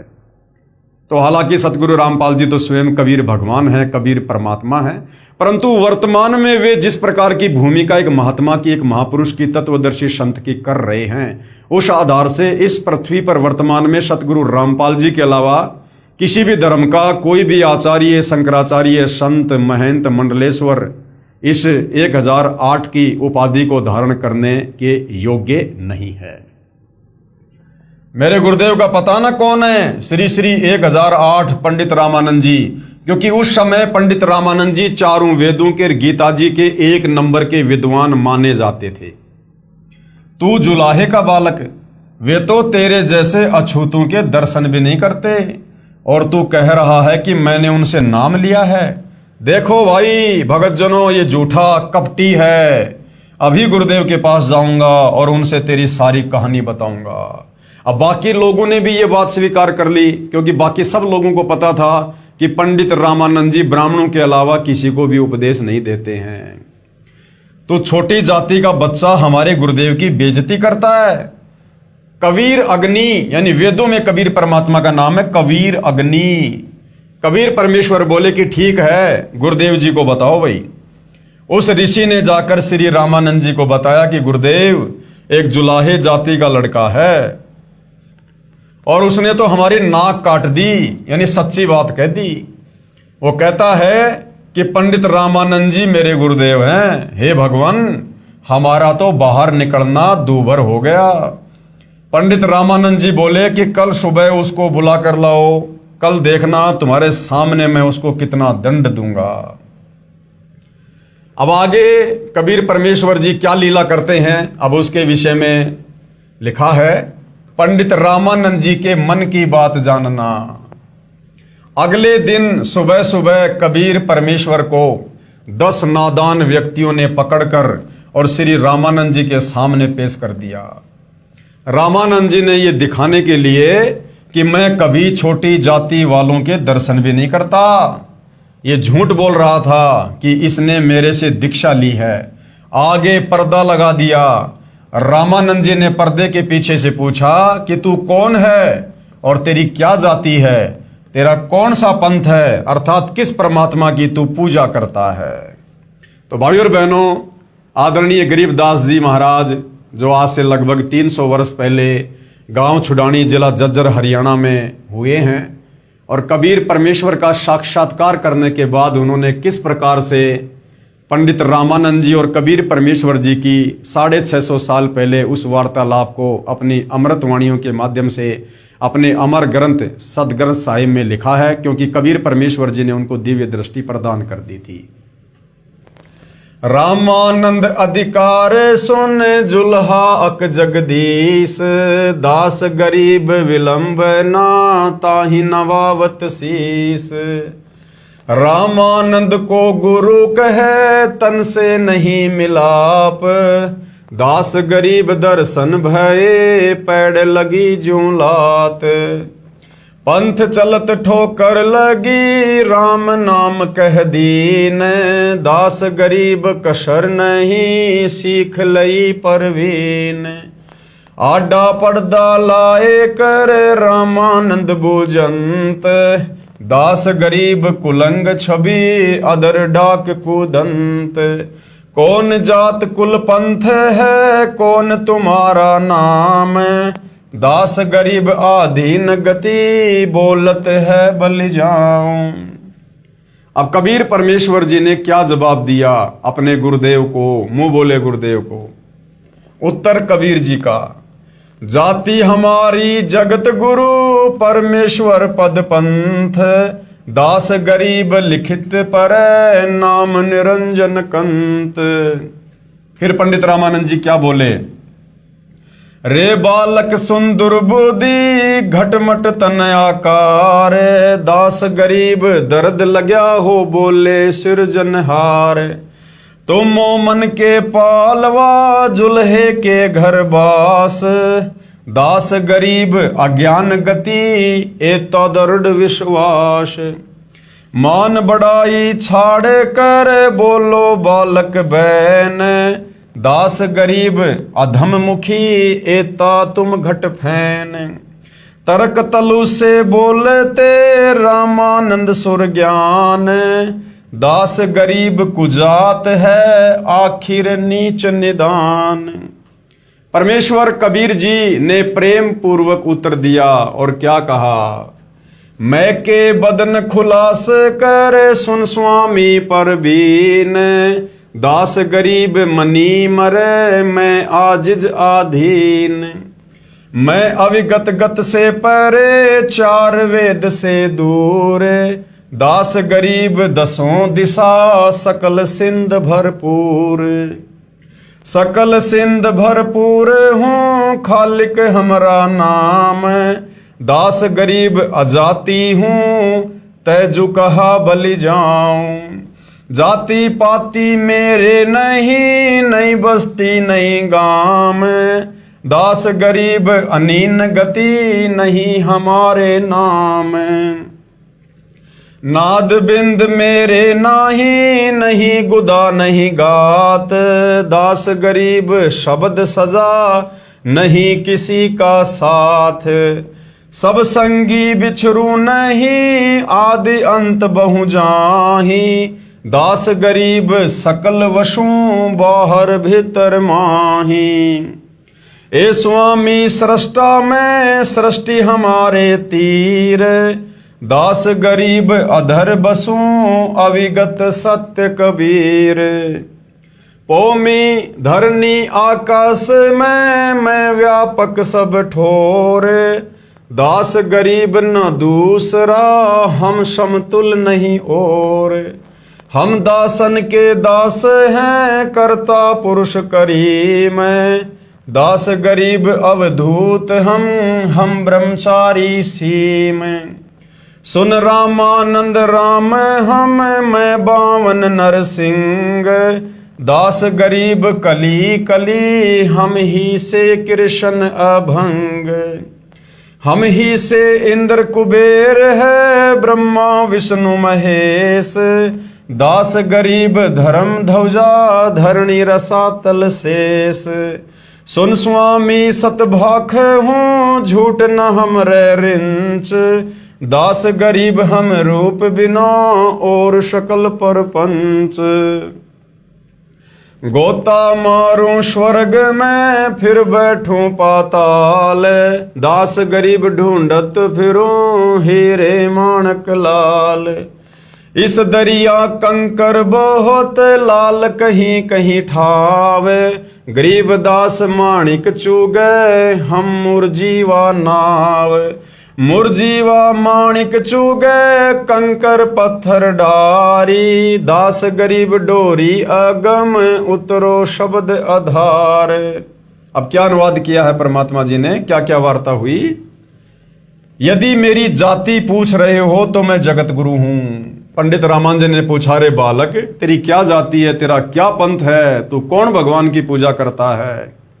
तो कबीर परमेश्वर जी ने जिस प्रकार एक योग्य शिष्य और कितनी आधीनी से अपने गुरुदेव के आगे खड़ा होकर वार्तालाप करता है, उसको दर्शाया है। यदि मेरी जाति पूछ रहे हो तो मैं जगत गुरु हूं। अब 5 वर्ष की लीला में आयु में कबीर परमात्मा कह रहे हैं कि मैं जगत गुरु हूं, सारे संसार को ज्ञान देने वाला। वेदों में लिखा है कि जगत गुरु यानी सारी सृष्टि को ज्ञान प्रदान करने वाले कबीर प्रभु हैं। जगत गुरु कौन है? स्वयं कबीर परमात्मा। तो वर्तमान में धरती पर जगत गुरु की वास्तव में सत्य भूमिका कौन कर रहे हैं? सतगुरु रामपाल जी। और जगत गुरु कौन हो सकते हैं? जगत गुरु सारी सृष्टि को ज्ञान प्रदान करने वाले कबीर प्रभु।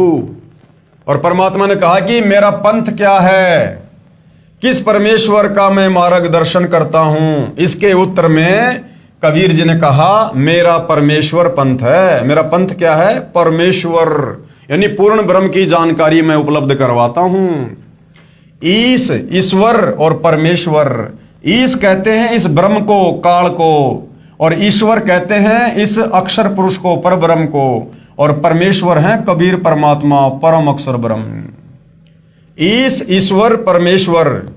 दूसरे शब्दों में इनको ब्रह्म, परब्रह्म और पूर्ण ब्रह्म। और तीसरे शब्दों में क्षर पुरुष, अक्षर पुरुष और परम अक्षर पुरुष। मैं उस सर्वोच्च शक्ति, सुप्रीम पावर परमेश्वर का मार्गदर्शन करने आया हूं, कि मैं सतलोक की जानकारी देने आया हूं। मेरा परमेश्वर पंथ है, जो अनंत कोटि ब्रह्मांड के रचयिता और धारण पोषण करने वाले हैं। वेदों में जिसको कबीर देव, कबीर अग्नि आदि नामों से संबोधित किया है। ईश व क्षर पुरुष तो ब्रह्म को कहा जाता है। ईश या क्षर पुरुष ये किसको कहा जाता है? इस ब्रह्म को, इस काल को कहा जाता है, जो केवल 21 ब्रह्मांड का ही स्वामी है।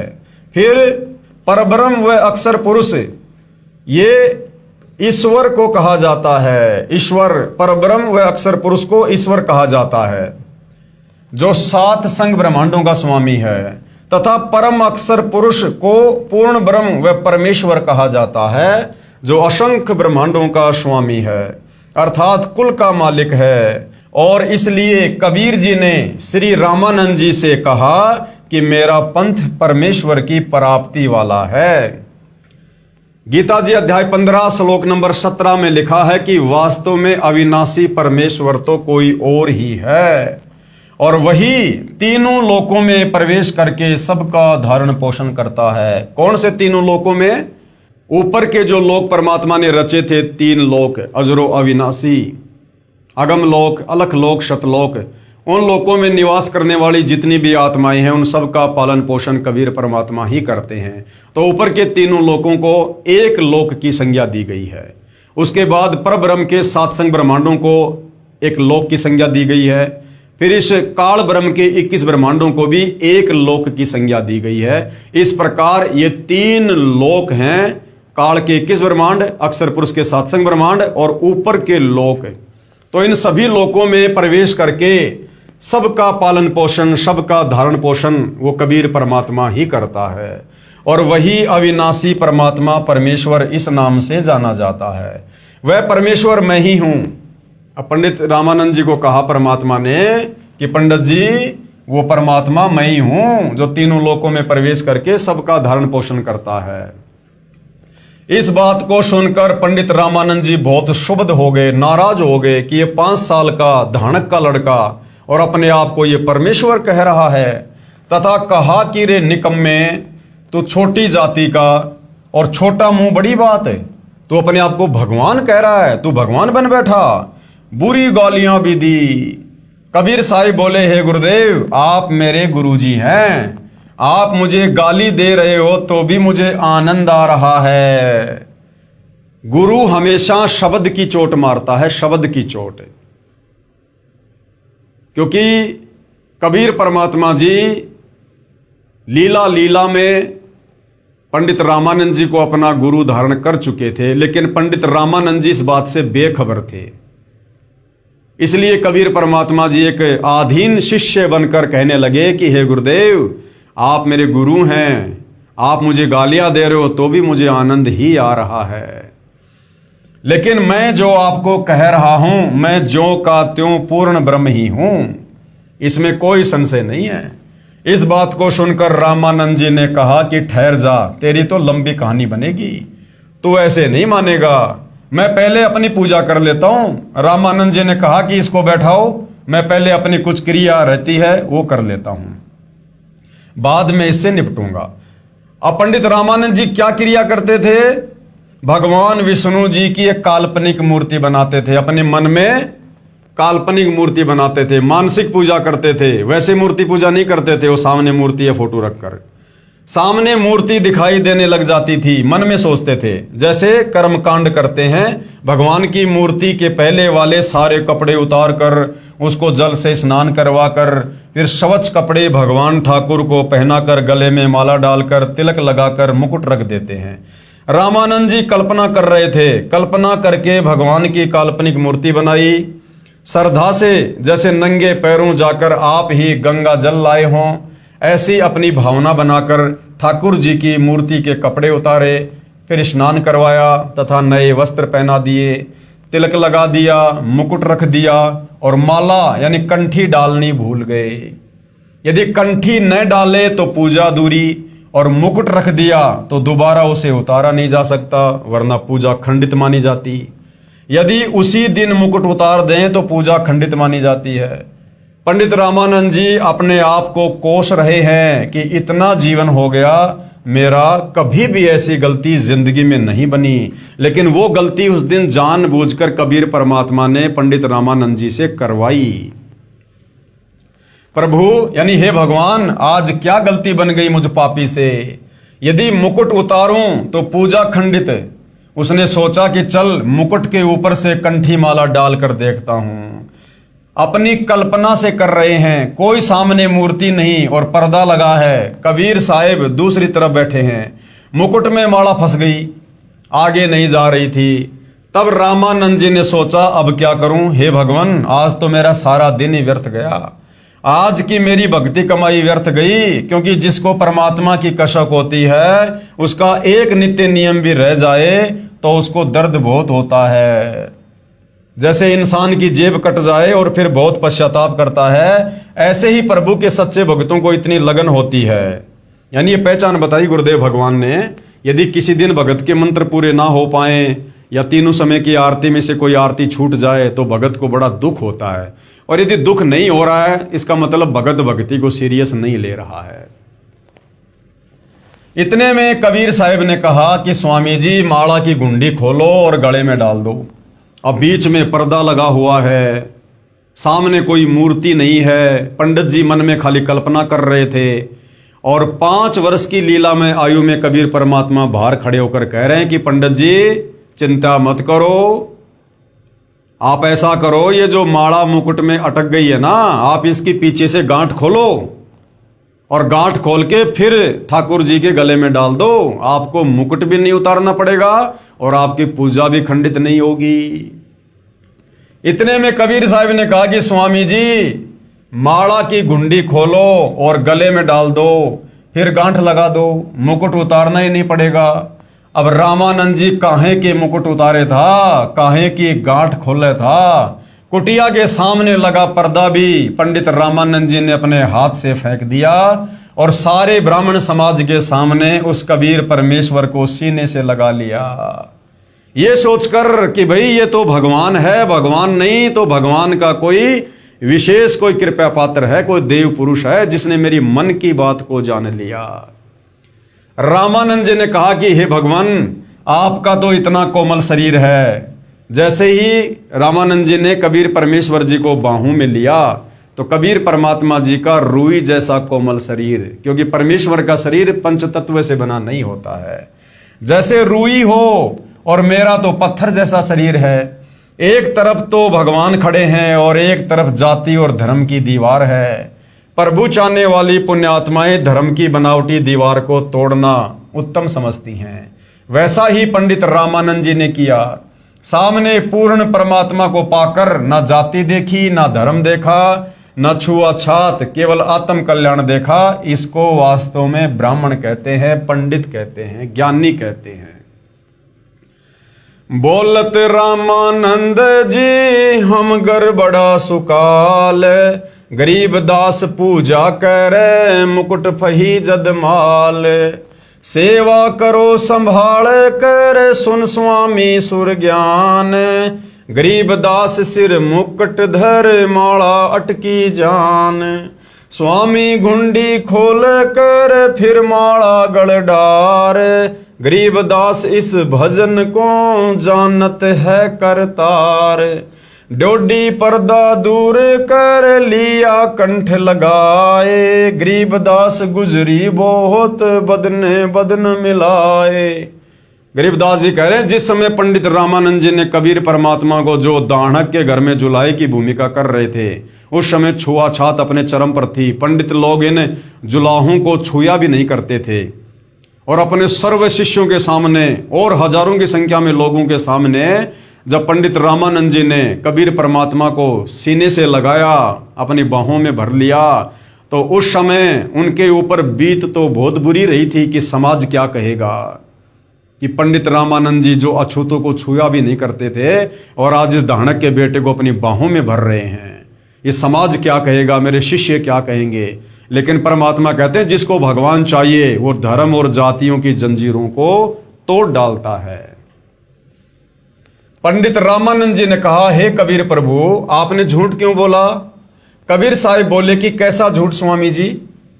पंडित रामानंद जी ने कहा कि आप कह रहे थे कि आपने मेरे से नाम ले रखा है, आपने मेरे से उपदेश कब लिया? कबीर साहिब बोले एक समय आप नहाने के लिए पंचगंगा घाट पर गए थे, मैं वहां लेटा हुआ था, आपके पैरों की खड़ाऊ मेरे सिर में लगी थी, तो आपने कहा था कि बेटा राम राम बोलो। रामानंद जी बोले हाँ अब कुछ याद आया, परंतु वह तो बहुत छोटा बच्चा था, क्योंकि उस समय 5 वर्ष की आयु के बच्चे बहुत बड़े हो जाया करते थे, तथा 5 वर्ष के बच्चे के शरीर तथा 2.5 वर्ष के बच्चे के शरीर में दुगुना अंतर हो जाता है। यानी वो जो लीला परमात्मा ने की थी वो 2.5 वर्ष के बालक की उम्र में की थी। तो पंडित रामानंद जी कह रहे हैं कि भाई आप तो 5 वर्ष के हो और वो बच्चा तो 2.5 साल का था। कबीर साहब कहने लगे स्वामी जी देखो मैं ऐसा था। पंडित रामानंद जी के सामने भी खड़े हैं और एक 2.5 वर्षीय बच्चे का दूसरा रूप बनाकर किसी भगत की वहां पर खटिया बिछी थी उसके ऊपर विराजमान हो गए। 2 रूप बना लिए कबीर परमात्मा ने। 2.5 साल के बच्चे के रूप में किसी सेवक की चारपाई के ऊपर लेट गए और 5 साल की उम्र में पंडित रामानंद जी के सामने खड़े हैं और कह रहे हैं कि पंडित जी देखो मैं वैसा था। अब रामानंद जी ने 6 बार तो उधर देखा और 6 बार इधर देखा, फिर आंखें मलमल कर देखा कि कहीं तेरी आंखें धोखा तो नहीं खा रही हैं। इस प्रकार देख ही रहे थे कि इतने में कबीर साहिब का छोटे वाला रूप उठा और कबीर साहिब के बड़े 5 वर्ष वाले स्वरूप में समा गया। 5 वर्ष वाले स्वरूप में कबीर साहिब अकेले रह गए। मन की पूजा तुम लखी मुकुट माल परवेश, गरीब दास गति कौन लखे कौन वर्ण क्या भेष। ये तो तुम शिक्षा दई मान लई मन मोर, गरीब दास कोमल पुरुष हमरा बदन कठोर। तब रामानंद जी बोले कि मेरा संशय मिट गया। हे परमेश्वर आपको कैसे पहचान सकते हैं? आप किस जाति में तथा वेशभूषा में खड़े हो? हम नादान प्राणी आपके साथ वाद विवाद करके दोषी हो गए। क्षमा करना पूर्ण परमेश्वर कबीर देव, मैं आपका अनजान बच्चा हूं। अब आगे और क्या लीला हुई भाई और बहनों। पंडित रामानंद जी को सतलोक के दर्शन करवाना। कबीर परमात्मा ने पंडित रामानंद जी को सतलोक दिखाया, सतलोक के दर्शन करवाए ताकि उनको यकीन हो।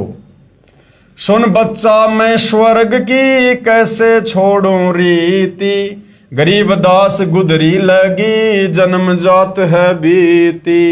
जब कबीर परमात्मा समझाने लगे कि पंडित जी ये विष्णु जी की भक्ति जन्म और मरण के अंतर्गत है, पूर्ण मुक्ति नहीं है, तो पंडित जी कहने लगे कि बच्चा, क्योंकि उस समय तक पूर्ण ज्ञान उनको नहीं था, ना सतलोक के दर्शन किए थे, तो कहने लगे कि कबीर जी मैंने तो पूरी जिंदगी विष्णु जी की भक्ति में गुजार दी, अब मेरा क्या बनेगा? आप कह रहे हो कि वहां की भक्ति पूर्ण नहीं है, विष्णु जी की भक्ति से मुक्ति नहीं है, फिर संसार में आना पड़ेगा, जन्म लेना पड़ेगा, फिर बुढ़ापे का कष्ट, फिर मरण का कष्ट, फिर लक 84। तो मेरी तो पूरी जिंदगी बीत गई विष्णु की भक्ति करते करते, अब मेरा क्या होगा? चार मुक्ति बैकुंठ में जिनकी मोरे चाहा, गरीबदास घर अगम की कैसे पाऊं था। हेम रूप जहाँ धरणी है रत्न जड़े बो शोभ, गरीबदास बैकुंठ को तन मन हमरा लोभ। यानी स्वर्ग लोक की महिमा विष्णु जी बताने लगे कबीर जी को। शंख चक्र गदा पद्म है मोहन मदन मुरारी, गरीबदास मुरली बजे सुरग लोक दरबारी। दूधों की नदियां बह गए श्वेत वृक्ष शुभान, गरीबदास मंदल मुक्ति सुरगापुर स्थान। रतन जड़ाऊ मनुष्य हैं गण गंधर्व सब देव, गरीबदास उस धाम की कैसे छाड़ू सेव। ऋग यजु श्याम अथर्वण गावे चारों वेद, गरीबदास घर अगम की कैसे जानो भेद।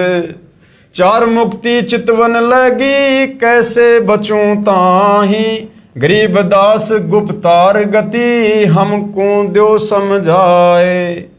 स्वर्ग लोक बैकुंठ है यहाँ से पर ना और, गरीबदास सठ शास्त्र चार वेद की दौर।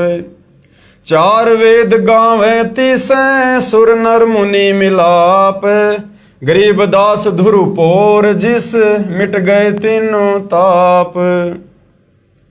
प्रहलाद गए जिस लोक को सुरगापुरी समूल, गरीबदास हरि भक्ति की मैं वंचित हूँ धूल। यानी विष्णु लोक की महिमा बता रहे हैं पंडित जी तत्व ज्ञान के अभाव में कबीर परमात्मा को, कि जहाँ दुरु गए, जहाँ प्रहलाद गए, जिनकी महिमा चारों वेद गा रहे हैं, जिस विष्णु के लोक में दूधों की नदियां बहती है, जहाँ पर रत्न जड़ाऊ मनुष्य हैं, गण गंधर्व हैं, वहाँ की धरती श्वेत है। बिंद्रावन गए तिस लोक को सुरगापुरी समूल, गरीबदास उस मुक्ति को कैसे जाऊं भूल। नारद ब्रह्मा तिसरट गावे शेष महेश, गरीबदास बैकुंठ से और परे को देश।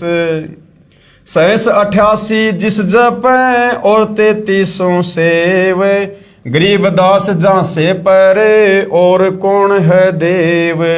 यानी विष्णु से बढ़कर और कौन देवता है, विष्णु लोक से बढ़कर और कौन सा धाम है। ऐसी ऐसी बातें पंडित रामानंद जी कबीर परमात्मा को बता रहे हैं, जो उन्होंने चारों वेदों को पढ़कर, गीता जी को पढ़कर जैसा उन्होंने समझा। सुन स्वामी निज मूल गति कहीं समझाऊं तो ही, गरीबदास भगवान को राख्या जगत समोही। तीन लोक के जीव सब विषयवास भरमाए, गरीबदास हमको जप तिसको धाम दिखाए। जो देखेगा धाम को सो जानत है मुझ, गरीबदास तो से कहूँ सुन गायत्री गुज। कृष्ण विष्णु भगवान को जड़ाए हैं जीव, गरीबदास त्रिलोक में काल कर्म सिर सीव। सुन स्वामी तो से कहूँ अगम दीप की सैल, कि स्वामी मैं तुझे शतलोक की बातें बताता हूँ। गरीबदास पूठे परे पुस्तक लाद बैल, कि उस शतलोक की महिमा तुम्हारे इन चारों वेदों में नहीं है, गीता में नहीं है। पोहमी धरणी आकाश थंब चलसी चद्दर सूर, गरीबदास रज बीरज की कहाँ रहेगी धूर। तारायण त्रिलोक सब चलसी इंद्र कुबेर, गरीबदास सब जात है स्वर्ग पाताल सुमेर। कि ये तो एक दिन सब नष्ट होगा, सारे लोक नष्ट होंगे ये। चार मुक्ति बैकुंठ बट फना हुआ कई बार, गरीबदास अल्प रूप मग क्या जाने संसार। कहो स्वामी कित रहोगे चौथा भुवन बिहंड, गरीबदास बीजक कहा चलत प्राण और पिंड। सुन स्वामी एक शक्ति है अर्धंगी ओंकार, गरीबदास बीजक तहाँ अनंत लोक सिंहार। जैसे का तैसा है परलोफना प्राण, गरीबदास उस शक्ति को बार बार कुर्बान। कोटि इंद्र ब्रह्मा जहाँ कोटि कृष्ण कैलाश, गरीबदास शिव कोटि है करो कौन की आश। कोटि विष्णु जहाँ बसत हैं उस शक्ति के धाम, गरीबदास गुल बहुत हैं अलफ बसत निकाम। शिव शक्ति जासे हुए अनंत कोटि अवतार, गरीबदास उस अलफ को लख सोहो करतार। अलफ हमारा रूप है दम दे ही नहीं दंत, गरीबदास गुल से पर चलना है बिन पंथ। बिना पंथ उस कंत के धाम चलन है मोर, गरीबदास गति ना किसी शंख सुरग पर डोर। शंख सुरग पर हम बसें सुन स्वामी आसैन, गरीबदास हम अल्लफ हैं यो गुल फोकट फैन। जोते कैया सो में लैया बिन देखे नहीं धीज, गरीबदास स्वामी कहे कहाँ अलफ वो बीज। अब पंडित रामानंद जी कहने लगे कि आप जो शतलोक की महिमा बता रहे हो, जो विष्णु लोक से भी करोड़ों गुना ज्यादा सुंदर है, अजरो अमर है, कहते उसको देखे बिना मुझे कैसे विश्वास हो। जो तय कैया सो में लैया, जो आपने बताया मैंने सुन लिया। बिन देखे नहीं धीज, बिना देखे मुझे शांति नहीं हो सकती। अनंत कोटि ब्रह्मांड फण अनंत कोटि उद्गार, गरीबदास स्वामी कहें कहाँ अलफ दीदार। हम बेहद कहीं ना कहीं थरपी ठोर, गरीबदास निज ब्रह्म की कौन धाम वह पोर। चल स्वामी सर पर चले गंग तीर सुन ज्ञान, गरीबदास बैकुंठ बट कोटि कोटि घट ध्यान। तहाँ कोटि बैकुंठ है नक सरवर संगीत, गरीबदास स्वामी सुने जात अनंत जुग बीत। प्राण पिंडपुर में धसो गए रामानंद कोटि, गरीबदास सर सुरग में रहो शब्द की ओट। ता वहां चित चक्रित भया देखी फजल दरबार, गरीबदास सिजदा किया हम पाए दीदार। अब शतलोक के दर्शन करके पंडित रामानंद जी के तो होश उड़ गए। तहाँ वहां चित चक्रित भया, दिमाग चकरा गया उनका तो शतलोक की वो महिमा देखकर, शतलोक के नज़ारे देखकर, वहां पर परमात्मा को बैठा हुआ देखकर, जब उन्होंने परमात्मा का वहां पर दीदार किया, दर्शन किए। तुम स्वामी मैं बाल बुद्धि भरम कर्म किए नाश, गरीबदास निज ब्रह्म तुम हमरे दृढ़ विश्वास। और कहा कि स्वामी तो वास्तव में आप हो, मैं तो बाल बुद्धि हूं, मेरे सारे कर्म भरम आपने नष्ट कर दिए अध्यात्म को लेकर। सुन बेसुन से तुम परे उर से हमरे तीर, गरीबदास सरभंग में अविगत पुरुष कबीर। कोटि कोटि सिजदा करे कोटि कोटि प्रणाम, गरीबदास अनहद अधर हम पर से तुम धाम। सुन स्वामी एक गल्ले मुझे तिल तारी पल तोरी, गरीबदास सर गगन में सूरज अनंत करोरी। शहर अमान अनंतपुर रिम जिम होए, गरीबदास उस नगर का मर्म न जाने कोई। सुन स्वामी कैसे लखो कह समझाऊं तो ही, गरीब दास बिन पर उड़े तन मन शीस न होए। रवनपुरी एक चक्कर है तहां धंजे बाए, गरीब दास जीते जन्म या कूले तो समाए।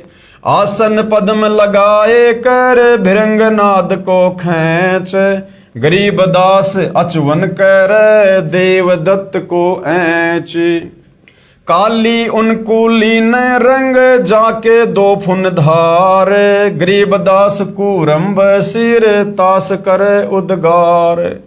जिसमें लाल गुलाल रंग तीनी गिर है नभ पेंच, गरीब दास व नागनी को होने न देव रेच। कुंभक रेचक सब कर उन करत उद्गार, गरीब दास उस नागनी को जीते कोई खिलार। कुंभ भरे रेचक भरे फिर टूटत है पौन, गरीब दास गगन मंडल नहीं होत है रोन। आगे घाटी बंद है इंगला पिंगला दोए, गरीब दास सुषमन खूले तास मिलावा होए। ज्यों का त्यों ही बैठे रहो तज आसन सब जोग, गरीब दास पल बीच पद सर्व शैल सब भोग।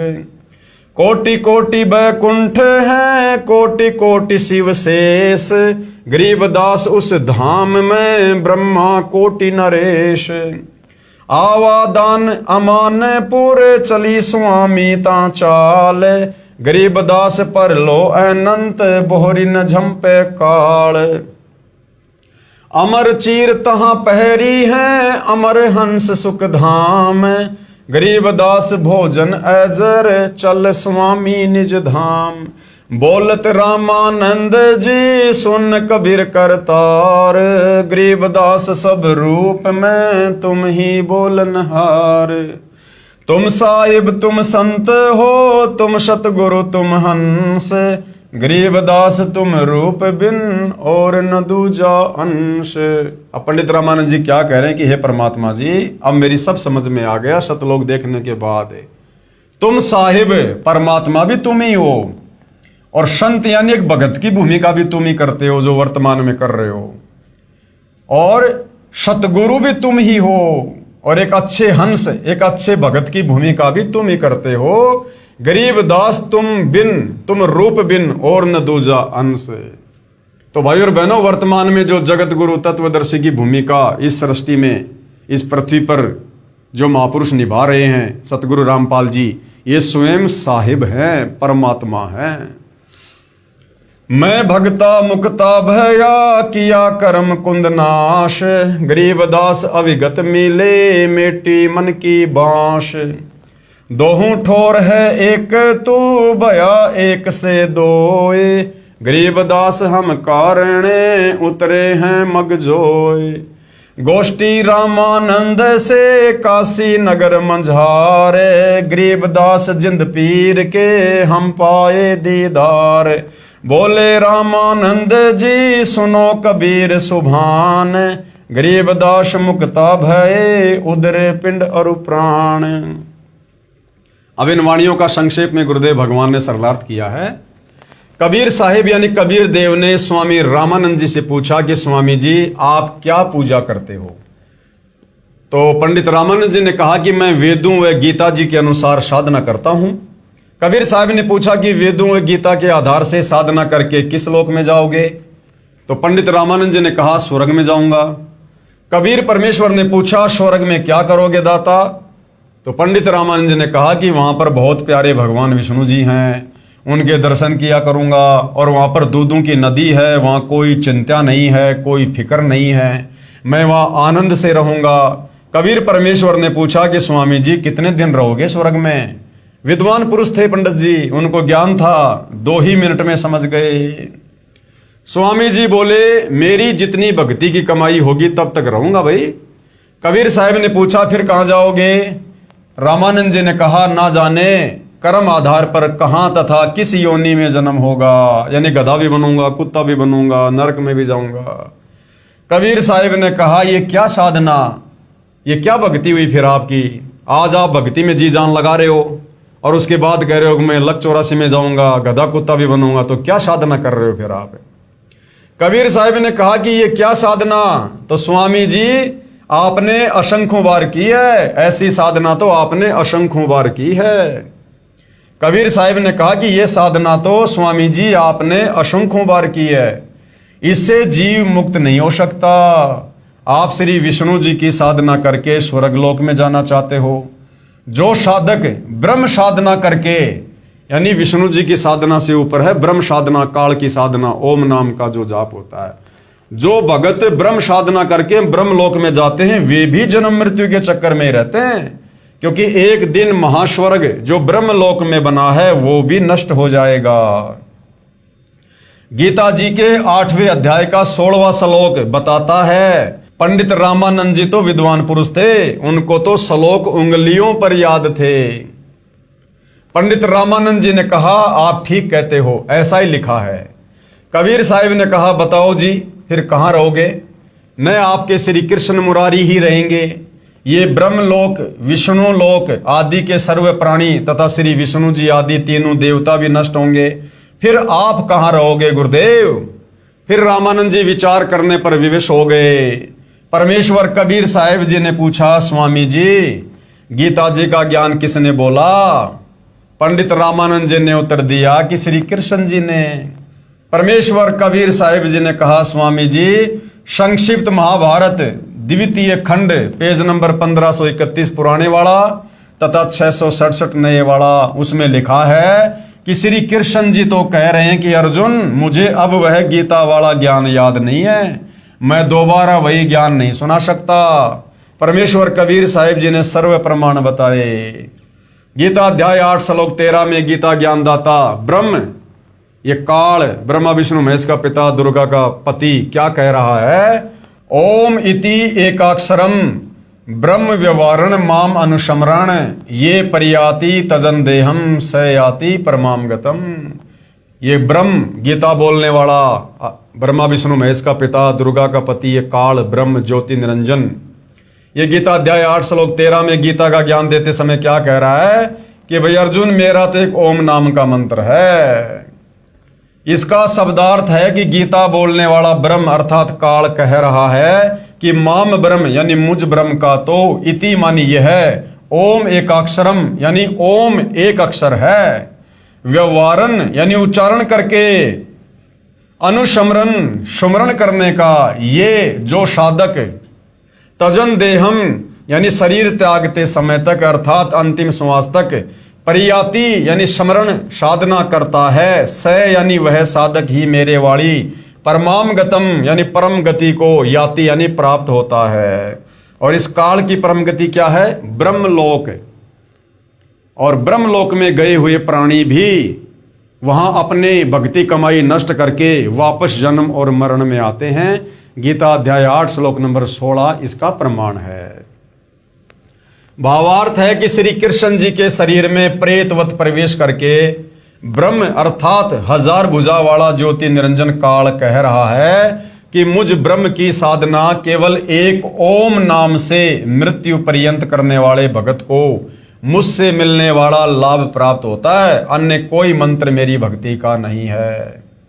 गीता अध्याय 8 श्लोक 5 और 7 तथा 13 में गीता ज्ञानदाता ने अपने विषय में साधना करने वाले को बताया कि जो मेरी साधना ओम नाम का सुमरण अंतिम श्वास तक करता है वह मुझे ही प्राप्त होगा। इसलिए तू युद्ध भी कर तथा मेरा ओम नाम का सुमरण भी कर, क्योंकि युद्ध हल्ला ऊंचे स्वर से शोर करके किया जाता है। इसलिए कहा है कि ओम नाम का उच्चारण ऊंचे स्वर में शोर करता हुआ सुमरण भी कर तथा युद्ध भी कर।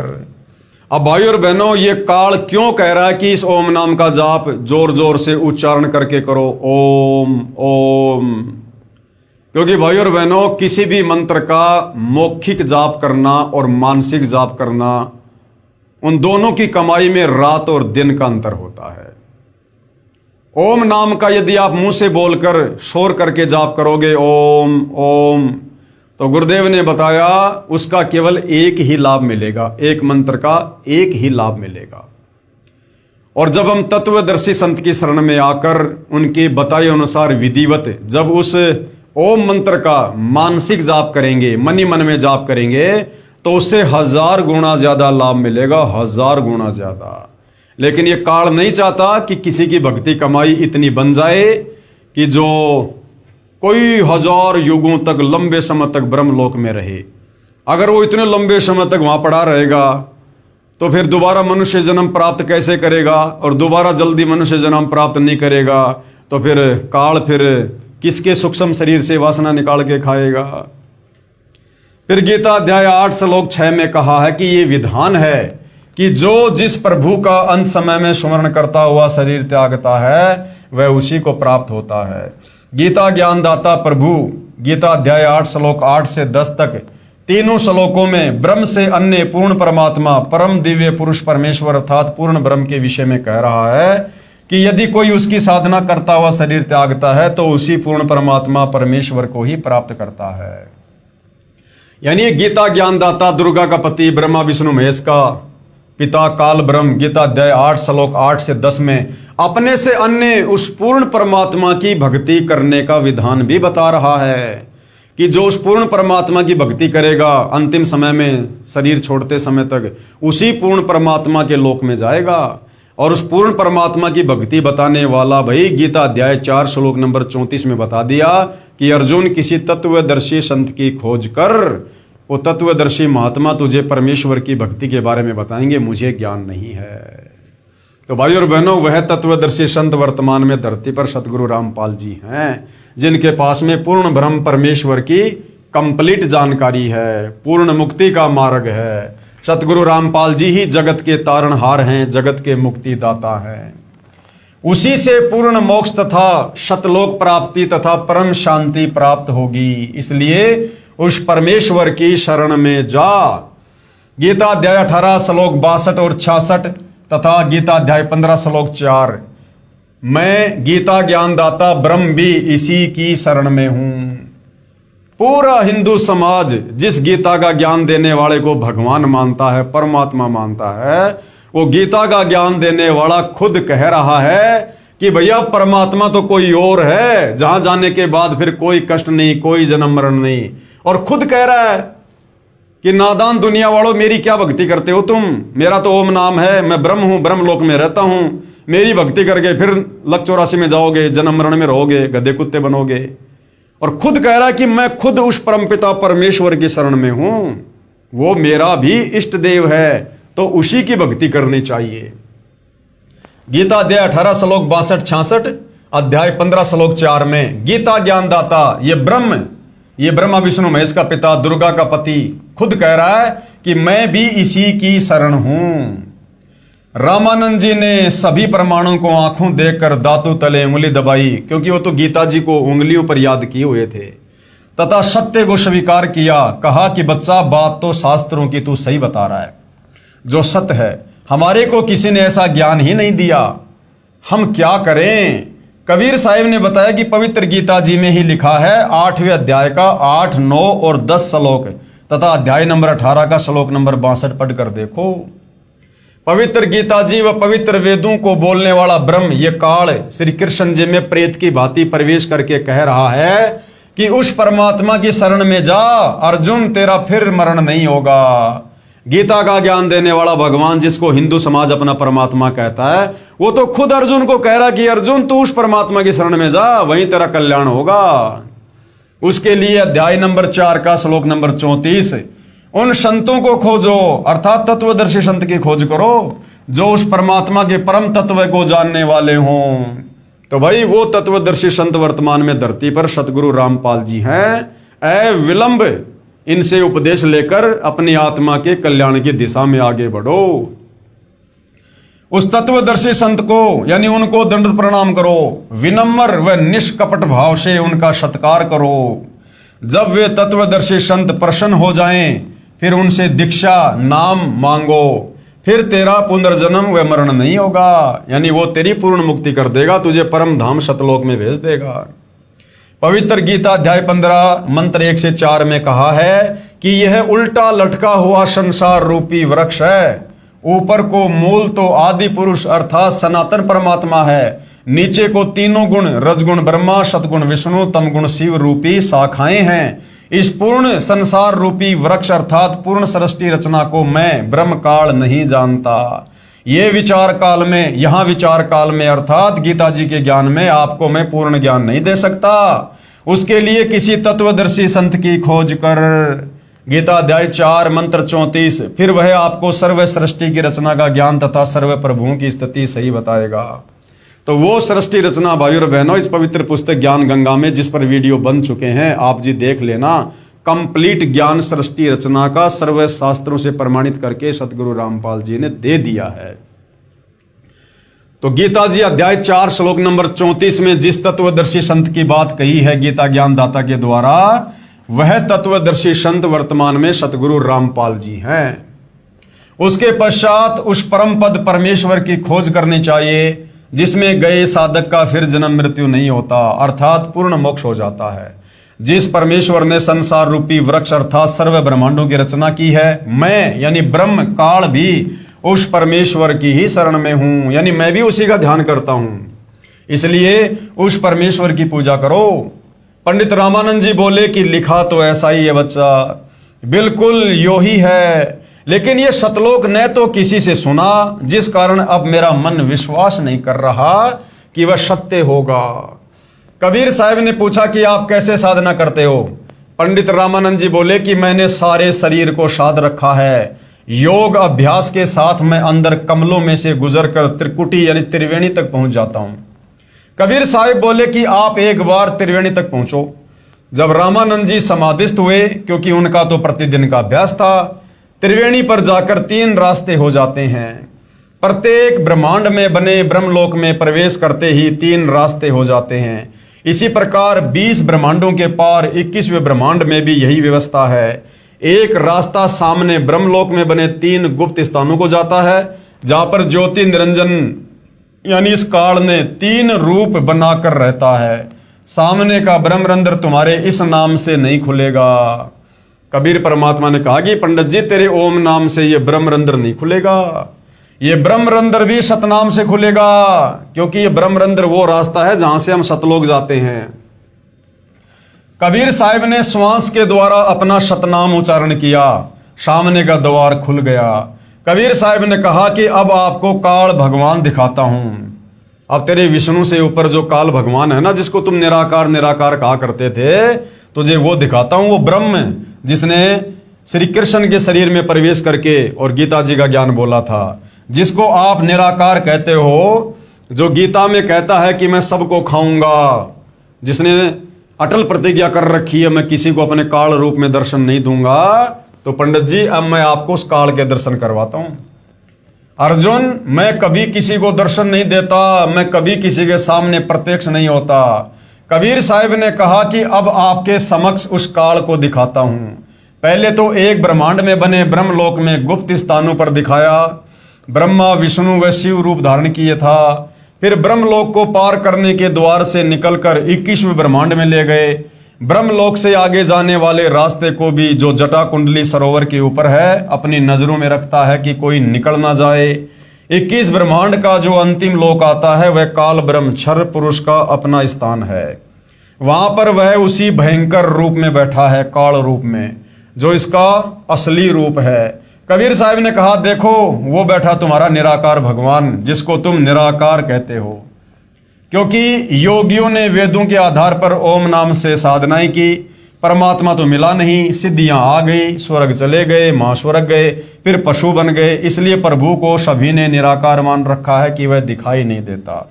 और वेदों में लिखा है कि भगवान आकार में है। जब काल के पास पहुंचे तो कबीर साहिब ने अपना सार नाम के साथ सतनाम उच्चारण किया। उसी समय काल का सिर नीचे झुक गया।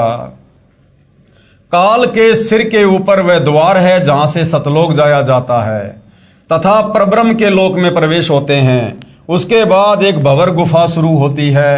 एक भंवर गुफा काल के लोक में भी है। काल के सिर पर पैर रखकर कबीर जी के हंस निर्विकारी साधक ऊपर जाते हैं। ये काल उसकी पौड़ी का काम करता है, यानी सीढ़ी का काम करता है। परब्रह्म के लोक को पार करके कबीर साहब श्री रामानंद जी की आत्मा को सतलोक ले गए। वहां पर भी एक भंवर गुफा है। सतलोक में जाकर श्री रामानंद जी ने देखा कि कबीर साहब कबीर देव अपने वास्तविक रूप में बैठे हैं, अपने वास्तविक तेजोमय रूप में सतलोक के सिंहासन पर बैठे हैं कबीर परमात्मा। वहां पर कबीर साहब का इतना तेज है कि एक रोमकूप में जैसे करोड़ों सूर्य और करोड़ों चंद्रमाओं की जो मिली जुली रोशनी परंतु गर्मी ना हो, उससे भी अधिक है। कबीर साहब वहां जाकर अपने ही दूसरे स्वरूप के ऊपर चवर करने लगे, यानी बालक रूप में कबीर परमात्मा अपने सतलोक के सिंहासन वाले स्वरूप पर चवर करने लगे। श्री रामानंद जी ने सोचा कि भगवान तो ये है जो सिंहासन पर विराजमान है और ये कबीर यहाँ का कोई सेवक है, परंतु लोक सबसे न्यारा है, परमात्मा का बहुत तेज है, ऐसा सोच ही रहे थे। इतने में परमात्मा का तेजोमय रूप सिंहासन से उठा और 5 वर्षीय बच्चे के रूप में परमेश्वर कबीर जी तख्त पर विराजमान हो गए। परमेश्वर का जो वास्तविक तेजोमय रूप नजर आ रहा था वह बालक रूप कबीर साहिब पर चवर करने लगा। उसके बाद कबीर साहिब का दूसरा तेजोमय रूप बालक वाले रूप कबीर साहिब में समा गया और अकेले 5 वर्षीय बच्चे के रूप में कबीर परमेश्वर तख्त पर विराजमान थे। चवर ऑटोमेटिक चल रहा था। इतने में रामानंद जी की आत्मा को वापस शरीर में भेज दिया। उनकी समाधि टूटी, सामने देखा कबीर साहिब 5 वर्ष के बच्चे के शरीर में बैठे हैं। तब स्वामी रामानंद जी ने कहा, यानी सतलोक में इस अद्भुत लीला को देखकर परमात्मा को स्वयं असंख्य ब्रह्मांडों के सिंहासन पर बैठा हुआ देखकर फिर पंडित रामानंद जी ने क्या कहा, जिस वाणी को आदरणीय गरीबदास जी ने अपनी अमृत वाणी में लिखा है। ता वहां चित चक्रित भया देखी फजल दरबार, गरीबदास सिजदा किया हम पाए दीदार। सतलोक में असंख्य ब्रह्मांडों के सिंहासन पर 5 वर्षीय बालक को जो परमात्मा लीलामय आयु में 5 वर्ष की उम्र में लीला कर रहे थे, जब पंडित रामानंद जी ने सतलोक में सिंहासन पर बैठा हुआ देखा तेजोमय शरीर में, और जब वापस परमात्मा ने पंडित रामानंद जी की आत्मा को शरीर में भेजा और देखा कि सामने वही बालक खड़ा हुआ है, तो पंडित रामानंद जी क्या कह रहे हैं, तहां वहां चित चक्रित भैया, यानी सतलोक के वो नजारे देखकर, वो लोक देखकर, परमात्मा का तेजोमय रूप देखकर मेरी तो बुद्धि चक्रित हो गई। देख फजल दरबार, परमात्मा के दरबार को देखकर, और गरीबदास सिजदा किया। पंडित जी ने 5 वर्ष की लीलामय उम्र में कबीर परमेश्वर को सिजदा किया, दंडोत किया और कहा कि हम पाए दीदार, हमने तो सतलोक में आपके वास्तविक जो है रूप के दीदार कर लिए। तुम स्वामी मैं बाल बुद्धि भरम कर्म किए नाश, गरीबदास निज ब्रह्म तुम हमरे दृढ़ विश्वास, कि अब मुझे पक्का विश्वास हो गया आप ही परमात्मा हो। सुन बेसुन से तुम परे उर से हमरे तीर, गरीबदास सरभंग में अविगत पुरुष कबीर। कोटि कोटि सिजदा करे कोटि कोटि प्रणाम, गरीबदास अनहद अधर हम पर से तुम धाम। बोलत रामानंद जी सुन कबीर करतार, गरीबदास सब रूप में तुम ही बोलन हार। तुम साहिब तुम संत हो तुम सतगुरु तुम हंस, गरीबदास तुम रूप बिन और न दूजा अंश। मैं भगता मुक्ता भया किया कर्म कुंद नाश, गरीबदास अविगत मिले मेटी मन की बांश। 2 ठोर है एक तू भया एक से दोए, गरीबदास हम कारण उतरे हैं मगजोए। बोलत रामानंद जी सुन कबीर करतार, गरीबदास सब रूप में तुम ही बोलन हार। पंडित रामानंद जी ने कहा कि हे परमेश्वर, हे कबीर परमात्मा, हे कबीर करतार, सर्व सृष्टि के रचनहार, आप ही सर्वव्यापक हैं, सर्वंग परमात्मा हैं, पूर्ण परमेश्वर हैं। दहू ठोड़ है एक तू, दोनों जगह आप ही हो। यहां धरती पर भी आप लीला कर रहे हो, सतलोक में भी आप बैठे हो। और भया एक से दो, गरीबदास हम कारणे तुम आए हो मगजो, सतलोक से यात्रा करके तुम हमारे कारण आए हो यहाँ। हमें वापस सतलोक ले जाने के लिए। हे परमेश्वर कबीर, आप दोनों जगह सतलोक में तथा मेरे समक्ष आप ही हो। एक से दो रूप बनाकर हम तुच्छ जीवों के लिए यहां पर आए हो। मैं भगता मुक्ता भया और कर्म कुंद भय नाश, गरीब दास अविगत मिले, मिट गई मन की बांश। मेरा सारा संशय समाप्त हो गया। रामानंद जी 104 वर्षीय महापुरुष और 5 वर्षीय बच्चे कबीर परमेश्वर को कह रहे हैं कि मैं आपका दास मुक्त हो गया और मेरे मन की भ्रमणा भटकना समाप्त हो गई। मुझे परमात्मा के वास्तविक स्वरूप का दर्शन हो गया। हे पूर्ण परमात्मा कबीर साहेब, कबीर देव, चारों पवित्र वेद व पवित्र गीता जी आप ही का गुणगान कर रहे हैं। स्वयं कबीर देव, कबीर परमेश्वर ने भी कहा है कि वेद हमारा भेद है, मैं ना वेदन के माही, जिस वेद से मैं मिलूं वेद जानते नाही। भावार्थ है कि चारों पवित्र वेदों में ज्ञान पूर्ण परमात्मा का ही है, परंतु पूजा की विधि केवल ब्रह्म काल तक की है। परमेश्वर कबीर यानी कबीर देव की पूजा विधि के ज्ञान व तत्व ज्ञान के लिए पवित्र वेदों तथा पवित्र गीता जी में कहा है कि उसे तो कोई तत्वदर्शी संत ही बता सकता है जो स्वयं ही परमेश्वर होता है। ध्यान दो भाइयों और बहनों, क्या कहा गया है,